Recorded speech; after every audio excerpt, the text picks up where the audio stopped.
नमस्कार। हरे कृष्ण। आज के इस स्पेशल सेशन में आप सबका हार्दिक स्वागत है। मैं आशा करता हूं कि मेरी आवाज ठीक से आ रही है। गौतम जी, आप चैट बॉक्स में यस लिख दीजिएगा अगर आ रही है तो।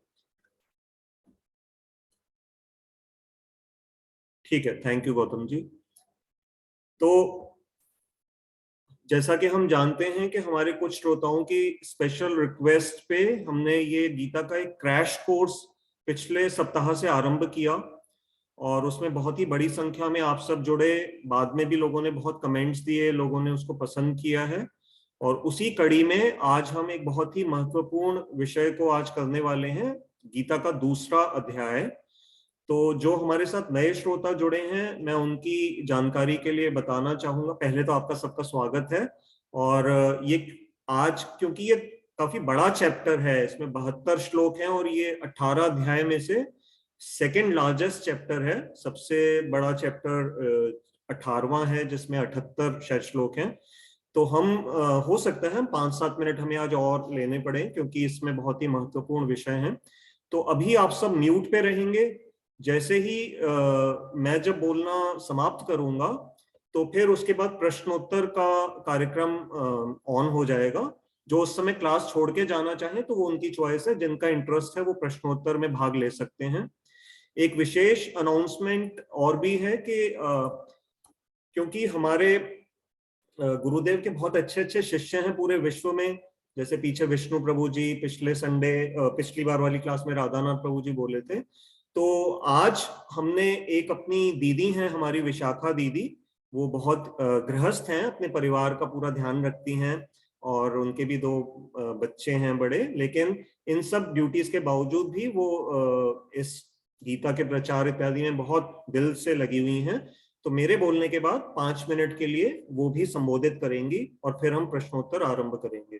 तो समय का सम्मान करते हुए सबसे पहले हम अपने अपने गुरुजनों का स्मरण कर लें और भगवान का स्मरण करें। ओम अज्ञानतिमिरन्धस्य ज्ञानञ्जनशलाकया चक्षुरुन्मिलितं येन तस्मै श्रीगुरवे नमः। वाञ्छाकल्पतरुभ्यश्च कृपा सिन्धुभ्येव च पतितानां पावनेभ्यो वैष्णवेभ्यो नमो नमः। जय श्री कृष्ण चैतन्य प्रभु नित्यानंद, श्री अद्वैत गदाधर श्रीवासादि गौर भक्तवृंद। हरे कृष्ण कृष्ण कृष्ण हरे हरे, हरे राम राम राम हरे हरे। तो मैंने पिछली बार आप सबसे निवेदन किया था कि प्रश्नोत्तर के लिए एक बड़ी सहायता रहती है कि अगर आप अपने पास एक पेपर और पेन पहले से ही रख लेंगे तो फिर उसमें आपको आसानी रहेगी। कोई भी बात जब बीच में नहीं समझ में आती तो आप उसको वहां से ले सकते हैं। तो आइए अब हम अपना दूसरे अध्याय का प्रारंभ करते हैं। भगवान से प्रार्थना है कि हमें वो बुद्धि दें जिससे कि हम इसको समझ सकें। ये कार्यक्रम हमारी मोनिका दीदी एक हैं, उन्होंने रिक्वेस्ट करी थी, तो इसलिए उनको हम धन्यवाद कर दें क्योंकि उन्हीं की वजह से ही हम सब इसका फायदा उठा सक पा रहे हैं। तो हमने देखा था पिछली बार पहले अध्याय में अर्जुन ने भगवान कृष्ण से निवेदन किया कि आप मेरा रथ दोनों सेनाओं के मध्य में ले चलिए जिससे कि मैं दोनों सेनाओं को देख सकूं। और उनको देखने के बाद उन्होंने बहुत सारे कुछ अपने पॉइंट्स रखे अर्जुन ने कि मैं क्यों लड़ना नहीं चाहूंगा। और वो प्रश्न हम पिछली क्लास में कर चुके हैं। जिनकी वो क्लास पहली वाली मिस हो गई थी वो यूट्यूब पे उपलब्ध है। कमल गीता क्लासेस नाम का एक यूट्यूब चैनल है, वहां पर वो रिकॉर्डिंग को आप देख सकते हैं। मैं अंत में आपके साथ चैनल का नाम दोबारा से शेयर भी कर दूंगा। गीता जी के 700 श्लोकों में से एक श्लोक धृतराष्ट्र का था जिसको हमने थोड़ा डिटेल में पिछली बार कर लिया था। और ऐसा गणना करके बताया जाता है कि भगवान कृष्ण के द्वारा 574 श्लोक बोले गए हैं। अर्जुन के द्वारा 84 श्लोक। और संजय जो धृतराष्ट्र को ये सारा वृतांत हस्तिनापुर में बैठ करके सुना रहे थे, उन्होंने 41 श्लोक बोले हैं। और पहला अध्याय एक ऐसा अध्याय है जिसमें सबसे अधिक श्लोक जो हैं वो अर्जुन के हैं। उसके बाद किसी भी और अध्याय में अर्जुन ने इतने श्लोक नहीं बोले हैं जितना पहला अध्याय में उन्होंने बोले थे। एक प्रश्न आता है, कई बार लोग पूछ सकते हैं कि एक बात बताइए प्रभु जी कि अगर अर्जुन ने यहाँ पर जब इनको देखा, अपने सारे सागे संबंधियों को, भीष्म पितामह जी को, द्रोणाचार्य जी को, यहाँ तो कुरुक्षेत्र के मैदान में तो उनके मन में मोह आ गया कि मैं नहीं लड़ना चाहता, इनके साथ मारना पड़ेगा। और कुछ समय पहले राजा विराट विराट में जो एक लड़ाई हुई थी, जहां पर दुर्योधन अपनी सारी सेनाओं के साथ उनके ऊपर आक्रमण करने आए थे, और उस समय अर्जुन बृहन्नला के रूप में छद्म वेश में थे। उन्होंने अपनी आइडेंटिटी छुपा रखी थी क्योंकि उनका पांडवों का अज्ञातवास चल रहा था। तो वहां पर तो अर्जुन ने लड़ाई लड़ी थी और वहां तो किसी मोह का वर्णन नहीं आता। तो ऐसा इसलिए है क्योंकि जो विराट की लड़ाई हुई थी, वहां अर्जुन को के ऊपर यह प्रेशर नहीं था कि उन्होंने अपने इन सगे संबंधियों का वध करना है। वहां उन्होंने सिर्फ अपनी ऐसा उनको डराना सा था ताकि वो इस विराट राज्य के ऊपर जो हमला करने की भावना से आए हैं तो वो डिस्करेज होकर के वापस चले जाएं। परंतु ये जो कुरुक्षेत्र का, ये जो महाभारत का युद्ध था, ये डू और डाई बैटल थी, क्योंकि सारे के सारे शांति प्रस्ताव रिजेक्ट हो चुके थे। तो इसलिए अर्जुन के पास अब और कोई ऑप्शन नहीं थी। वो ये नहीं कर सकता था कि वो सिर्फ लड़े और मारे नहीं, तो यहाँ तो मारना ही था। इसलिए अर्जुन यहाँ पर मोह से कुछ हद तक प्रभावित हुए। उसके बाद एक और इंपॉर्टेंट क्वेश्चन कई बार लोग पूछ सकते हैं कि जो पहला पहला श्लोक था, धर्म क्षेत्रे कुरुक्षेत्रे समवेता युयुत्सः वाला, जो धृतराष्ट्र ने कहा, उसमें क्या कारण है कि धर्म क्षेत्र शब्द पहले आया और कुरुक्षेत्र बाद में आया? ये भी एक, किसी का ध्यान नहीं जाएगा इस पे, लेकिन जो बहुत गूढ़ अध्ययन करते हैं तो वो इस तरह की बातें नोट करते हैं कि ऐसा भी तो हो सकता था कि श्लोक ऐसे आरंभ होता, कुरुक्षेत्रे धर्म क्षेत्रे समवेता युयुत्सः। संस्कृत की दृष्टि से वो भी ठीक होता, परंतु धर्म क्षेत्र शब्द धृतराष्ट्र के मुंह से पहले क्यों निकला? और खास कर करके धृतराष्ट्र अधार्मिक व्यक्ति थे, तो फिर धर्म को उन्होंने पहले क्यों स्मरण किया? तो वास्तव में इसी बात में ही इसका रीजन छुपा हुआ है, क्योंकि धृतराष्ट्र के मन में ये बड़ा डाउट चल रहा था कि कुरुक्षेत्र जो है वो धर्म भूमि है, तो कहीं ऐसा तो नहीं हो जाएगा कि जो मेरे पुत्र हैं वो, क्योंकि सारा जीवन अधार्मिक रहे हैं, उन्होंने पाप का सहारा लिया था, तो कहीं ये तो नहीं कि उनकी बुद्धि पलट जाएगी और वो लड़ने से मना कर देंगे। या ये भी हो सकता है कि जो पांडव हैं वो क्योंकि सारा जीवन धर्म के पथ पे चले हैं, और क्या पता ऐसा हो जाए कि पांडव लड़ने से मना कर दें कि ठीक है हम तो धार्मिक लोग हैं, हम लड़ाई में नहीं वो इन्वॉल्व होना चाहते, तो हम सारा राज्य ऐसे ही दे देते हैं। तो ये जो धृतराष्ट्र के मन में, क्योंकि धर्म ज्यादा उनको तंग कर रहा था, इसलिए उनके मुंह से धर्म क्षेत्र शब्द निकला। और कुछ हद तक ये बात भविष्य में भी ऐसा ही होने वाला था, क्योंकि वहीं पर ही धर्म का उपदेश, ये जो भगवत गीता है ये धर्म की वाणी है, तो ये वहीं पर ही दी जानी थी, इसलिए भी धर्म क्षेत्र शब्द पहले आया है। पहले अध्याय में हमने देखा कि भगवान कृष्ण ने कोई उपदेश नहीं दिया है, और उन्होंने अपने आप को एक अच्छे लिसनर के रूप में स्टैब्लिश किया, एक अच्छे श्रोता के रूप में। तो ये क्वालिटी हम सबको भगवान से सीखनी चाहिए। अगर आज मैं अपने गुरुजनों की कृपा से अगर थोड़ा सा भी, अगर आपके सामने बोलने की थोड़ा सा भी मुझे ये सेवा कर पा रहा हूं, तो अगर मैं अपना जीवन देखता हूं तो गुरुजनों और भगवान की कृपा के अलावा सिर्फ एक गुण है कि मैं ध्यान से सुना करता था, घंटों घंटों सुनता था जब मैं कॉलेज लाइफ से ही आ गया था, और उसी वजह से ही आज मैं इतना अध्ययन नहीं भी कर पाता, परंतु फिर भी थोड़ा सा प्रयास कर सकता हूँ बोलने का। तो ये जो सुनना है, ये भगवान कृष्ण अपने उदाहरण से पहले अध्याय में ही उन्होंने दिखाया कि अर्जुन ने कितने सारे आर्गुमेंट्स दिए। भगवान चाहते तो अर्जुन को उसी समय टोक सकते थे, लेकिन वहां अर्जुन को उन्होंने कोई भी इस तरह से उसकी बात में विरोध नहीं प्रस्तुत किया, और ध्यान से उसकी सारी बातें सुनी।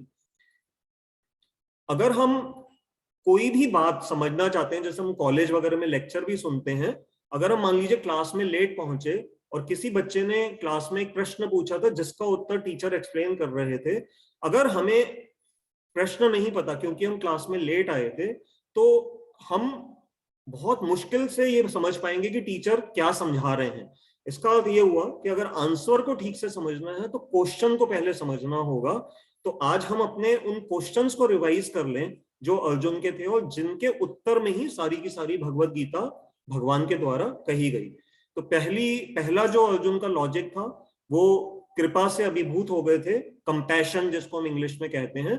तो उनके मन में ये जो भावना आ गई थी कि मैं अपने रिश्तेदारों को ना मारूं, ये उनकी पहली समस्या थी। दूसरा, फिर उन्होंने कहा कि मैं ऐसा सुख नहीं भोगना चाहता जो कि मेरे रिश्तेदारों के खून से रंगा हो। तीसरा उन्होंने कहा था कि मुझे इस लड़ाई को लड़ने से पाप लगेगा क्योंकि मैं अपने ही गुरुजनों की हत्या का भागी बनूंगा।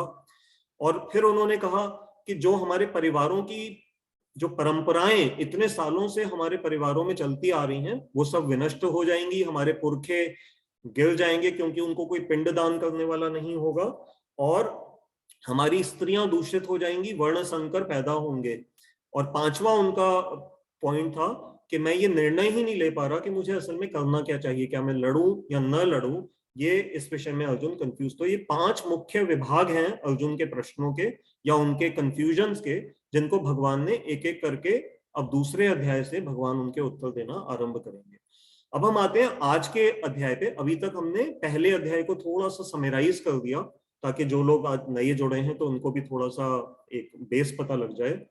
अब हम आ रहे हैं आज के अध्याय के विषय पे। तो इस अध्याय के 2 विषय गीता की अलग अलग एडिशंस में हमें देखने को मिलते हैं। अधिकांश भगवत गीता की कॉपीज में आपको इसका शीर्षक मिलेगा सांख्य योग। क्यों? क्योंकि सांख्य जो हमारी कपिल के द्वारा जो विद्या दी गई है और एक भगवान कपिल के द्वारा जो श्रीमद् भागवतम में जो सांख्य विद्या का उपदेश आता है, तो उस सांख्य से कुछ तत्व पुरुष और प्रकृति इत्यादि का कुछ तत्व आत्मा के वर्णन करते हुए लिया गया है। इसलिए इस अध्याय का शीर्षक सांख्य योग भी है। और क्योंकि सांख्य योग में प्रकृति के विभागों का वर्णन आता है, एलिमेंट्स का वर्णन आता है, संख्या शब्द से भी सांख्य का रिलेशन है, तो क्योंकि भगवान ने देह और आत्मा का अलग अलग अंतर बताया है इसी दूसरे अध्याय में, तो इसलिए इसका नाम सांख्य योग के नाम से, मतलब सांख्य विद्या, सांख्य ज्ञान भी कह सकते हैं और सांख्य योग भी कह सकते हैं।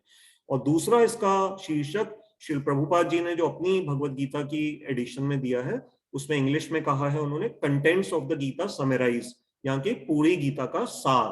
तो क्योंकि ये चैप्टर एक ऐसा है जिसमें कई सारे ऐसे बीज भगवान डाल देंगे जिनको पूरी गीता में अलग अलग जगहों पे बताया जाएगा, तो इसलिए इसको गीता का सार भी इस अध्याय को कहा जाता है।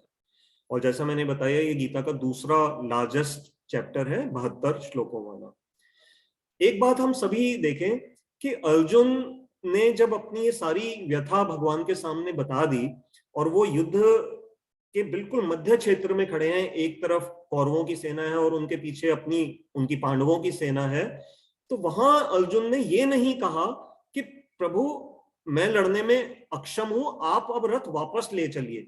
वो सिर्फ यहां तक वर्णन आता है गीता के पहले अध्याय के अंतिम श्लोक में कि अर्जुन ने अपना गांडीव धनुष रख दिया क्योंकि अब वो उसको संभाल भी नहीं पा रहे थे, उनकी बॉडी में कंपन आरंभ हो गया, पसीना आना शुरू हो गया और वो बैठ गए। बस ये शब्द आया है उपाविशत, वो बैठ गए, रथ पे बैठ गए। तो उन्होंने, अब इससे हमें क्या समझ में आ रहा है कि इतनी जबरदस्त भगवान की उपस्थिति में होने के बावजूद भी अर्जुन को इतनी वीकनेस हो चुकी थी, फिजिकल वीकनेस भी जिसको कहेंगे, कि वो ये भी नहीं डिसाइड कर पा रहे थे कि अब मुझे अपने क्षेत्र में वापस जाना है, या इतनी हिम्मत हो कि मैं कौरवों को जाकर के समझा सकूं कि भाई क्यों लड़ रहे हो, अभी भी सोच लो, वक्त है।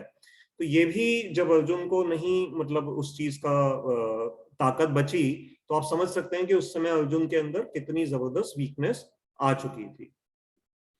एक और इसके साथ बड़ा गूढ़ प्रश्न छुपा हुआ है कि अभी हम देखेंगे कि अर्जुन ने इतने इंटेलिजेंट भगवान के सामने आर्गुमेंट्स दिए और हाथ में वो धनुष भी नहीं पकड़ पा रहे। तो ये आपको थोड़ा सा विरोधाभास नहीं लग रहा कि एक व्यक्ति इतना महान धनुर्धर है, उसकी शारीरिक अवस्था तो ये है कि उसके शब्द, मतलब उसको कंपन हो रहा है शरीर में, वो हाथ से गांडीव धनुष पकड़ भी नहीं सकते, बैठ गए, है ना, और शरीर में भी इतनी तरह की ट्रेम्बलिंग हो रही है, लेकिन वो जब बोल रहे हैं तो बोल बिल्कुल परफेक्ट रहे हैं और इतने इंटेलिजेंट क्वेश्चन जो हमने पिछली बार वाली क्लास में देखे थे वो कर पा रहे हैं। तो ये जनरली देखो हमारे साथ ऐसा नहीं होता, अगर हम डिस्टर्ब होते हैं ना तो हमारी फिर वाणी भी कांप जाती है, लेकिन अर्जुन के साथ ऐसा नहीं हुआ।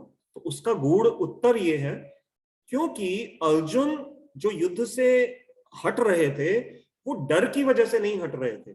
ये हम सबको बहुत क्लियरली समझ लेना चाहिए कि कई लोग, बल्कि गीता में भगवान अर्जुन को ये समझाएंगे आगे इसी अध्याय में कि अर्जुन, जो तुम्हें ऐसा लग रहा है ना कि तुम ये युद्ध छोड़ करके चले जाओगे और लोग तुम्हारी तारीफ करेंगे कि अच्छा अच्छा अर्जुन तो कितना दयावान था, तो भगवान ने कहा कि तुम इस इसमें मत रहना गलतफहमी में। लोग तुम्हारे बारे में यही सोचेंगे कि अर्जुन डर गया। तो हम सभी जानते हैं कि वास्तव में अर्जुन डरे नहीं थे, वो कृपा पूर्वक नहीं लड़ना चाह रहे थे। तो इसलिए उनके शरीर का जो कंपन इत्यादि था वो उनकी कॉन्शियंस को दर्शाता है। ये एक अच्छा गुण है अर्जुन का कि हम भी कभी जब जीवन में, जब हमें अपने, अगर मान लीजिए, देखो सड़क पे तो आपकी गाड़ी को किसी ने ठोक दिया, आप उससे बहस कर लेते हो, उसको लोग एक दूसरे को गाली भी सुना देते हैं, लड़ भी पड़ते हैं। परंतु अपने परिवार वाला, अगर आपका कोई मित्र हो, उससे गलती से आपकी गाड़ी में ठुक गया, तो आप उसके साथ लड़ते हो क्या? आप आपस में मजाक में कर लेते हो, यार देख के तो चलाता गाड़ी। तो ये हमारी कॉन्शियंस को दर्शाता है। तो अर्जुन का इनफैक्ट ये देखा जाए तो बड़प्पन है, और ये उनकी कॉन्शियंस, अपनी अच्छी विचारधारा को दर्शाता है कि अपने परिवारजनों से लड़ने से पहले ये नेचुरल है कि उनका इस तरह से थोड़ा सा हेजिटेट करना, क्योंकि जिनकी गोदी में वो खेले उनके ऊपर तीर चलाना, ये अपने आप में एक बहुत ही विलक्षण बात है, साधारण बात नहीं है। एक्सेप्शनल स्थिति में ये ऐसा संभव है। एक बात हम और अर्जुन के इस कैरेक्टर से सीख सकते हैं, हम सबको अपनी आंखों पे बड़ा विश्वास होता है। हम सोचते हैं कि अच्छा भगवान अगर हैं तो कोई दिखा देगा तो मान लेंगे, जब तक कोई दिखाएगा नहीं तो हम विश्वास नहीं करेंगे। जबकि हम जब मार्केट से एक सैनिटाइजर लाते हैं या एक हैंड सोप लेकर के आते हैं, उसमें अगर एक कंपनी का नाम देखते हैं जो मान लीजिए 70 साल से मशहूर है, वो उस कंपनी का साबुन बनाने में, उसके ऊपर तो हम विश्वास कर लेते हैं क्योंकि उसके रैपर पे लिखा रहता है कि ये जो प्रोडक्ट है ये 99.9% जर्म्स को खत्म कर देता है। हम विश्वास कर लेते हैं। क्या हम में से किसी ने आज तक चैलेंज किया है किसी कंपनी को जाकर के कि जी आप हमें प्रूव करके दिखाइए कि ये 99.99% जर्म्स सचमुच में खत्म हुए या नहीं हुए? ऐसी जगहों पे तो हम विश्वास कर लेते हैं, लेकिन भगवान या स्पिरिचुअलिटी के विषय में हम अपनी आंखों से देखना चाहते हैं।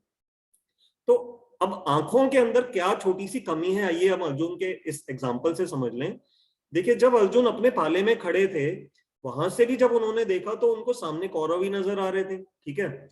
और फिर उन्होंने भगवान से कहा कि मुझे बीच में ले चलिए, मैं वहां से देखूंगा कि मुझे किन के साथ लड़ना है। भगवान उनको ले गए और बीच में ले जाकर के देखा, वहां से भी दृश्य तो वही था। भाई थोड़ा पास जरूर चले गए थे, परंतु दृश्य तो वही था, वही रिश्तेदार और वही विलेन नजर आ रहे थे। तो फिर अर्जुन को वहां जाकर के मोह जो हुआ, तो इसका अर्थ ये निकलता है कि क्योंकि अर्जुन ने अपनी जो सारी जो विश्वास है वो अपनी दृष्टि के ऊपर डाल दिया। लेकिन इसी दृष्टि ने जो थोड़ी देर पहले दृष्टि वही थी, वही रिश्तेदार नजर आ रहे थे, लेकिन वहां थोड़ी देर पहले पहले अध्याय में भगवान को अर्जुन ने कहा कि ये जो हमारे रिश्तेदार हैं ये उस विलेन दुर्योधन के साथ आज युद्ध में खड़े हैं। देखो कितने आश्चर्य की बात है, वहां उनको वो ऐसे लोग नजर आ रहे थे जो कि विलेन दुर्योधन का साथ दे रहे थे। और जब पास जाकर के देखा, वही रिश्तेदारों को अब अर्जुन कह रहे हैं कि ये तो मेरे सगे संबंधी हैं। वहां उनको फिर दुर्योधन का विलेन होना कुछ हद तक लग रहा है जैसे भूल सा गया है। तो आंखें इसलिए धोखा दे देती हैं। मनुष्य, समझदार मनुष्य को हर समय अपनी आंखों से पूरी गाइडेंस नहीं लेनी चाहिए, उसमें हमें जो प्रमाण जो दूसरे हैं उनका आश्रय लेना चाहिए। इसलिए हमारे वेदों में दृष्टि प्रमाण जो है, जिसको हम प्रत्यक्ष प्रमाण बोलते हैं, उसको सबसे हाईएस्ट नहीं माना जाता, उसको नीचे लेवल का प्रमाण माना जाता है। उससे पहले शब्द प्रमाण है, श्रौत परंपरा, जो वेद इत्यादि हमें मिले हैं, वो जो परंपरा है वो सबसे श्रेष्ठ मानी जाती है, क्योंकि उसमें किसी तरह का डाउट नहीं होता, किसी तरह का दोष नहीं होता। तो अब भगवान कृष्ण वो करिश्मा करने जा रहे हैं कि युद्ध के क्षेत्र को वो अब एक क्लासरूम में कन्वर्ट करने जा रहे हैं। तो आइए अब हम सब तैयार हो जाएं, और श्री भगवान उवाच, जो गीता के श्लोकों में जहां पे भी भगवान कृष्ण की वाणी आएगी उसके साथ स्पेशल ये दिया गया है, श्री कृष्ण उवाच नहीं बोला गया है, वहां दिया गया श्री भगवान उवाच। तो भगवान शब्द का क्या अर्थ है? जो जैसे धनवान, जिसके पास धन होता है वो धनवान, ज्ञानवान जिसके पास ज्ञान है। तो हमारे पराशर मुनि जी, जो व्यासदेव जी के पिताजी थे, उन्होंने उस पर्सनैलिटी को भगवान घोषित किया है जिसके पास 6 ओपुलेंसेस अनलिमिटेड कैपेसिटी में हो, अनलिमिटेड क्वांटिटी में हो। वो क्या है? 6। सबसे सुंदर रूप होना, सबसे अधिक धन होना, सबसे अधिक बल होना, सबसे अधिक ज्ञान होना, सबसे अधिक उनकी प्रसिद्धि होना, फेम होना, और सबसे अधिक वैराग्य होना। तो ये जिनके अंदर अनलिमिटेड मात्रा में पाए जाते हैं, ऐसे श्री भगवान के लिए, ऐसे श्री कृष्ण के लिए यहाँ पर गीता में व्यासदेव जी ने श्री भगवान उवाच शब्द का व्यवहार किया।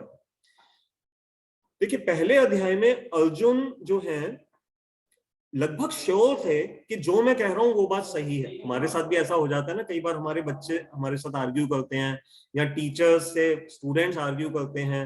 हमारी संसद में बड़े आर्ग्यूमेंट्स किए जाते हैं पॉलिटिक्स को लेकर के। तो अर्जुन ने अपनी पहले अध्याय में तो ये दर्शाया कि जो मैं कह रहा हूं वो बिल्कुल सही है, और वो फोर्स लगाते गए। लेकिन अगर वो सही होते तो उनको थोड़ी देर के बाद समझ में आया कि फिर अगर मैं सही हूं तो फिर मेरा शरीर साथ क्यों नहीं दे रहा, मेरी बुद्धि क्यों नहीं साथ दे रही, मैं क्यों डिसीजन ही नहीं ले पा रहा। तो अचानक उनको रियलाइज हुआ कि मेरे आर्गुमेंट्स भले ठीक हो सकते हैं, लेकिन दूसरी ओर मैं क्षत्रिय भी हूं, और क्षत्रिय शब्द का ही अर्थ ये होता है कि जो छत अटैक से त्रायते मतलब बचाता है। तो साधारण जनता को कौरव जैसे जो अधार्मिक पॉलिटिशियंस आगे जाकर के कंट्रोल करेंगे तो जनता के ऊपर अत्याचार होगा। तो उस अत्याचार से जनता को बचाना अर्जुन जैसे क्षत्रिय का कर्तव्य था। तो जब अर्जुन को इस बात की अचानक स्मृति हो आई कि नहीं नहीं, मेरी लड़ना भी मेरी ड्यूटी हो सकती है, तो उन्होंने कहा अब मैं कंफ्यूज हो रहा हूं। अब इस यहाँ पर दूसरे अध्याय में फिर हम देखते हैं कि अर्जुन ने भगवान से आर्ग्यू करना बंद कर दिया। और ध्यान दीजिएगा, जब तक अर्जुन आर्ग्यू कर रहे थे भगवान चुप थे। तो इसका अर्थ ये होगा कि अगर हम भी अपने गुरुजनों के पास जाते हैं, प्रश्न पूछना बुरा नहीं है, जैसे अभी अर्जुन प्रश्न पूछेंगे ये बिल्कुल अच्छी क्वालिटी है, परंतु चैलेंजिंग वे में पूछना नहीं, मुझे तो भगवान के दर्शन अभी करा दीजिए, आपके यहाँ तो सारा ढकोसला होता है, और तरह तरह के इल्जाम इत्यादि लगा देना, ये सही तरीका नहीं है। दुख की बात है कि समाज में ऐसे कुछ लोग हैं जो चैलेंज करने को ही अपना धर्म मानते हैं, तो कई चीजों में चैलेंज नहीं किया जाता। तो हम यहाँ गीता में देख रहे हैं कि जब तक अर्जुन आर्गुमेंट करते रहे भगवान चुप रहे। जब अर्जुन ने आर्गुमेंट करनी बंद कर दी और भगवान की शरणागति में चले गए हैं, तो फिर भगवान कृष्ण ने उनको उपदेश देना आरंभ किया। अब देखिए पहला श्लोक जो भगवान एक तरह से उनको दे रहे हैं, अशोच्यान अन्वशोचस्तम प्रज्ञावादांश भाषसे गतासून अगतासून ना अनुशोचंती पंडितः। तो भगवान कृष्ण ने जो पहला ही श्लोक ये बोला कि अर्जुन, जो तुम मुझे इतनी देर से अभी तक समझा रहे हो, तुम बातें तो पंडितों की तरह कर रहे हो, लेकिन पंडितों का लक्षण होता है कि वो तो जो संसार से चला गया है और जो संसार से अभी तक नहीं गया है, तो इन दोनों में से किसी के लिए भी शोक नहीं करते पंडित, ना अनुशोचंती पंडितः।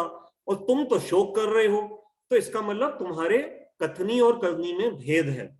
या इसको इंग्लिश में कह सकते हैं कि अर्जुन ये सोच रहे थे कि मैं तो बड़ा थॉटफुल हूं, और भगवान कृष्ण ने कहा कि तुम्हारे जो थॉट्स हैं वो तुम्हें फूल बना रहे हैं। तो वो सोच रहे थे मैं थॉटफुल हूं, भगवान की नजर में अर्जुन के थॉट्स उन्हें फूल बना रहे थे, मतलब मूर्ख बना रहे थे। क्यों? क्योंकि अर्जुन को ये नहीं समझ में आ रहा था कि अगर मैं पंडितों की तरह बात तो कर रहा हूं, परंतु मेरा जो व्यवहार है वो तो पंडितों के व्यवहार से मेल ही नहीं खाता। अब आते हैं हम पूरी की पूरी भगवत गीता के सबसे महत्वपूर्ण प्रश्न पे, जो कि एक तरह से प्रश्नों का बीज हम जिसको कह सकते हैं, और वहीं जो प्रश्न पूछा गया अर्जुन के द्वारा, उसी का ही उत्तर पूरी की पूरी भगवत गीता है।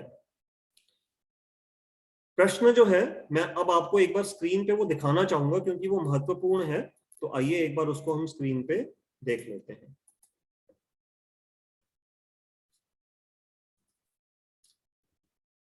ये आपकी स्क्रीन पे आ गया है। कार्पण्य दोषोपहत्स्व भावः पृच्छामि त्वां धर्म सम्मूढ़ चेताः यच्छ्रेयः स्यान् निश्चितं ब्रूहि तन्मे शिष्यस्तेऽहं शाधिमां त्वां प्रपन्नम्।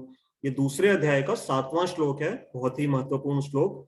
इसका अनुवाद, स्वाभाविक शौर्य धर्म का परित्याग कर कायरता रूप धर्म से अभिभूत धर्म के निरूपण में मोहित चित्त वाला मैं आपको पूछता हूं, मेरे लिए जो मंगलकारी है वह निश्चय कर आप कहें, मैं आपका शिष्य हूं। देखिए ध्यान दीजिएगा, कह रहे हैं शिष्यस्ते अहम।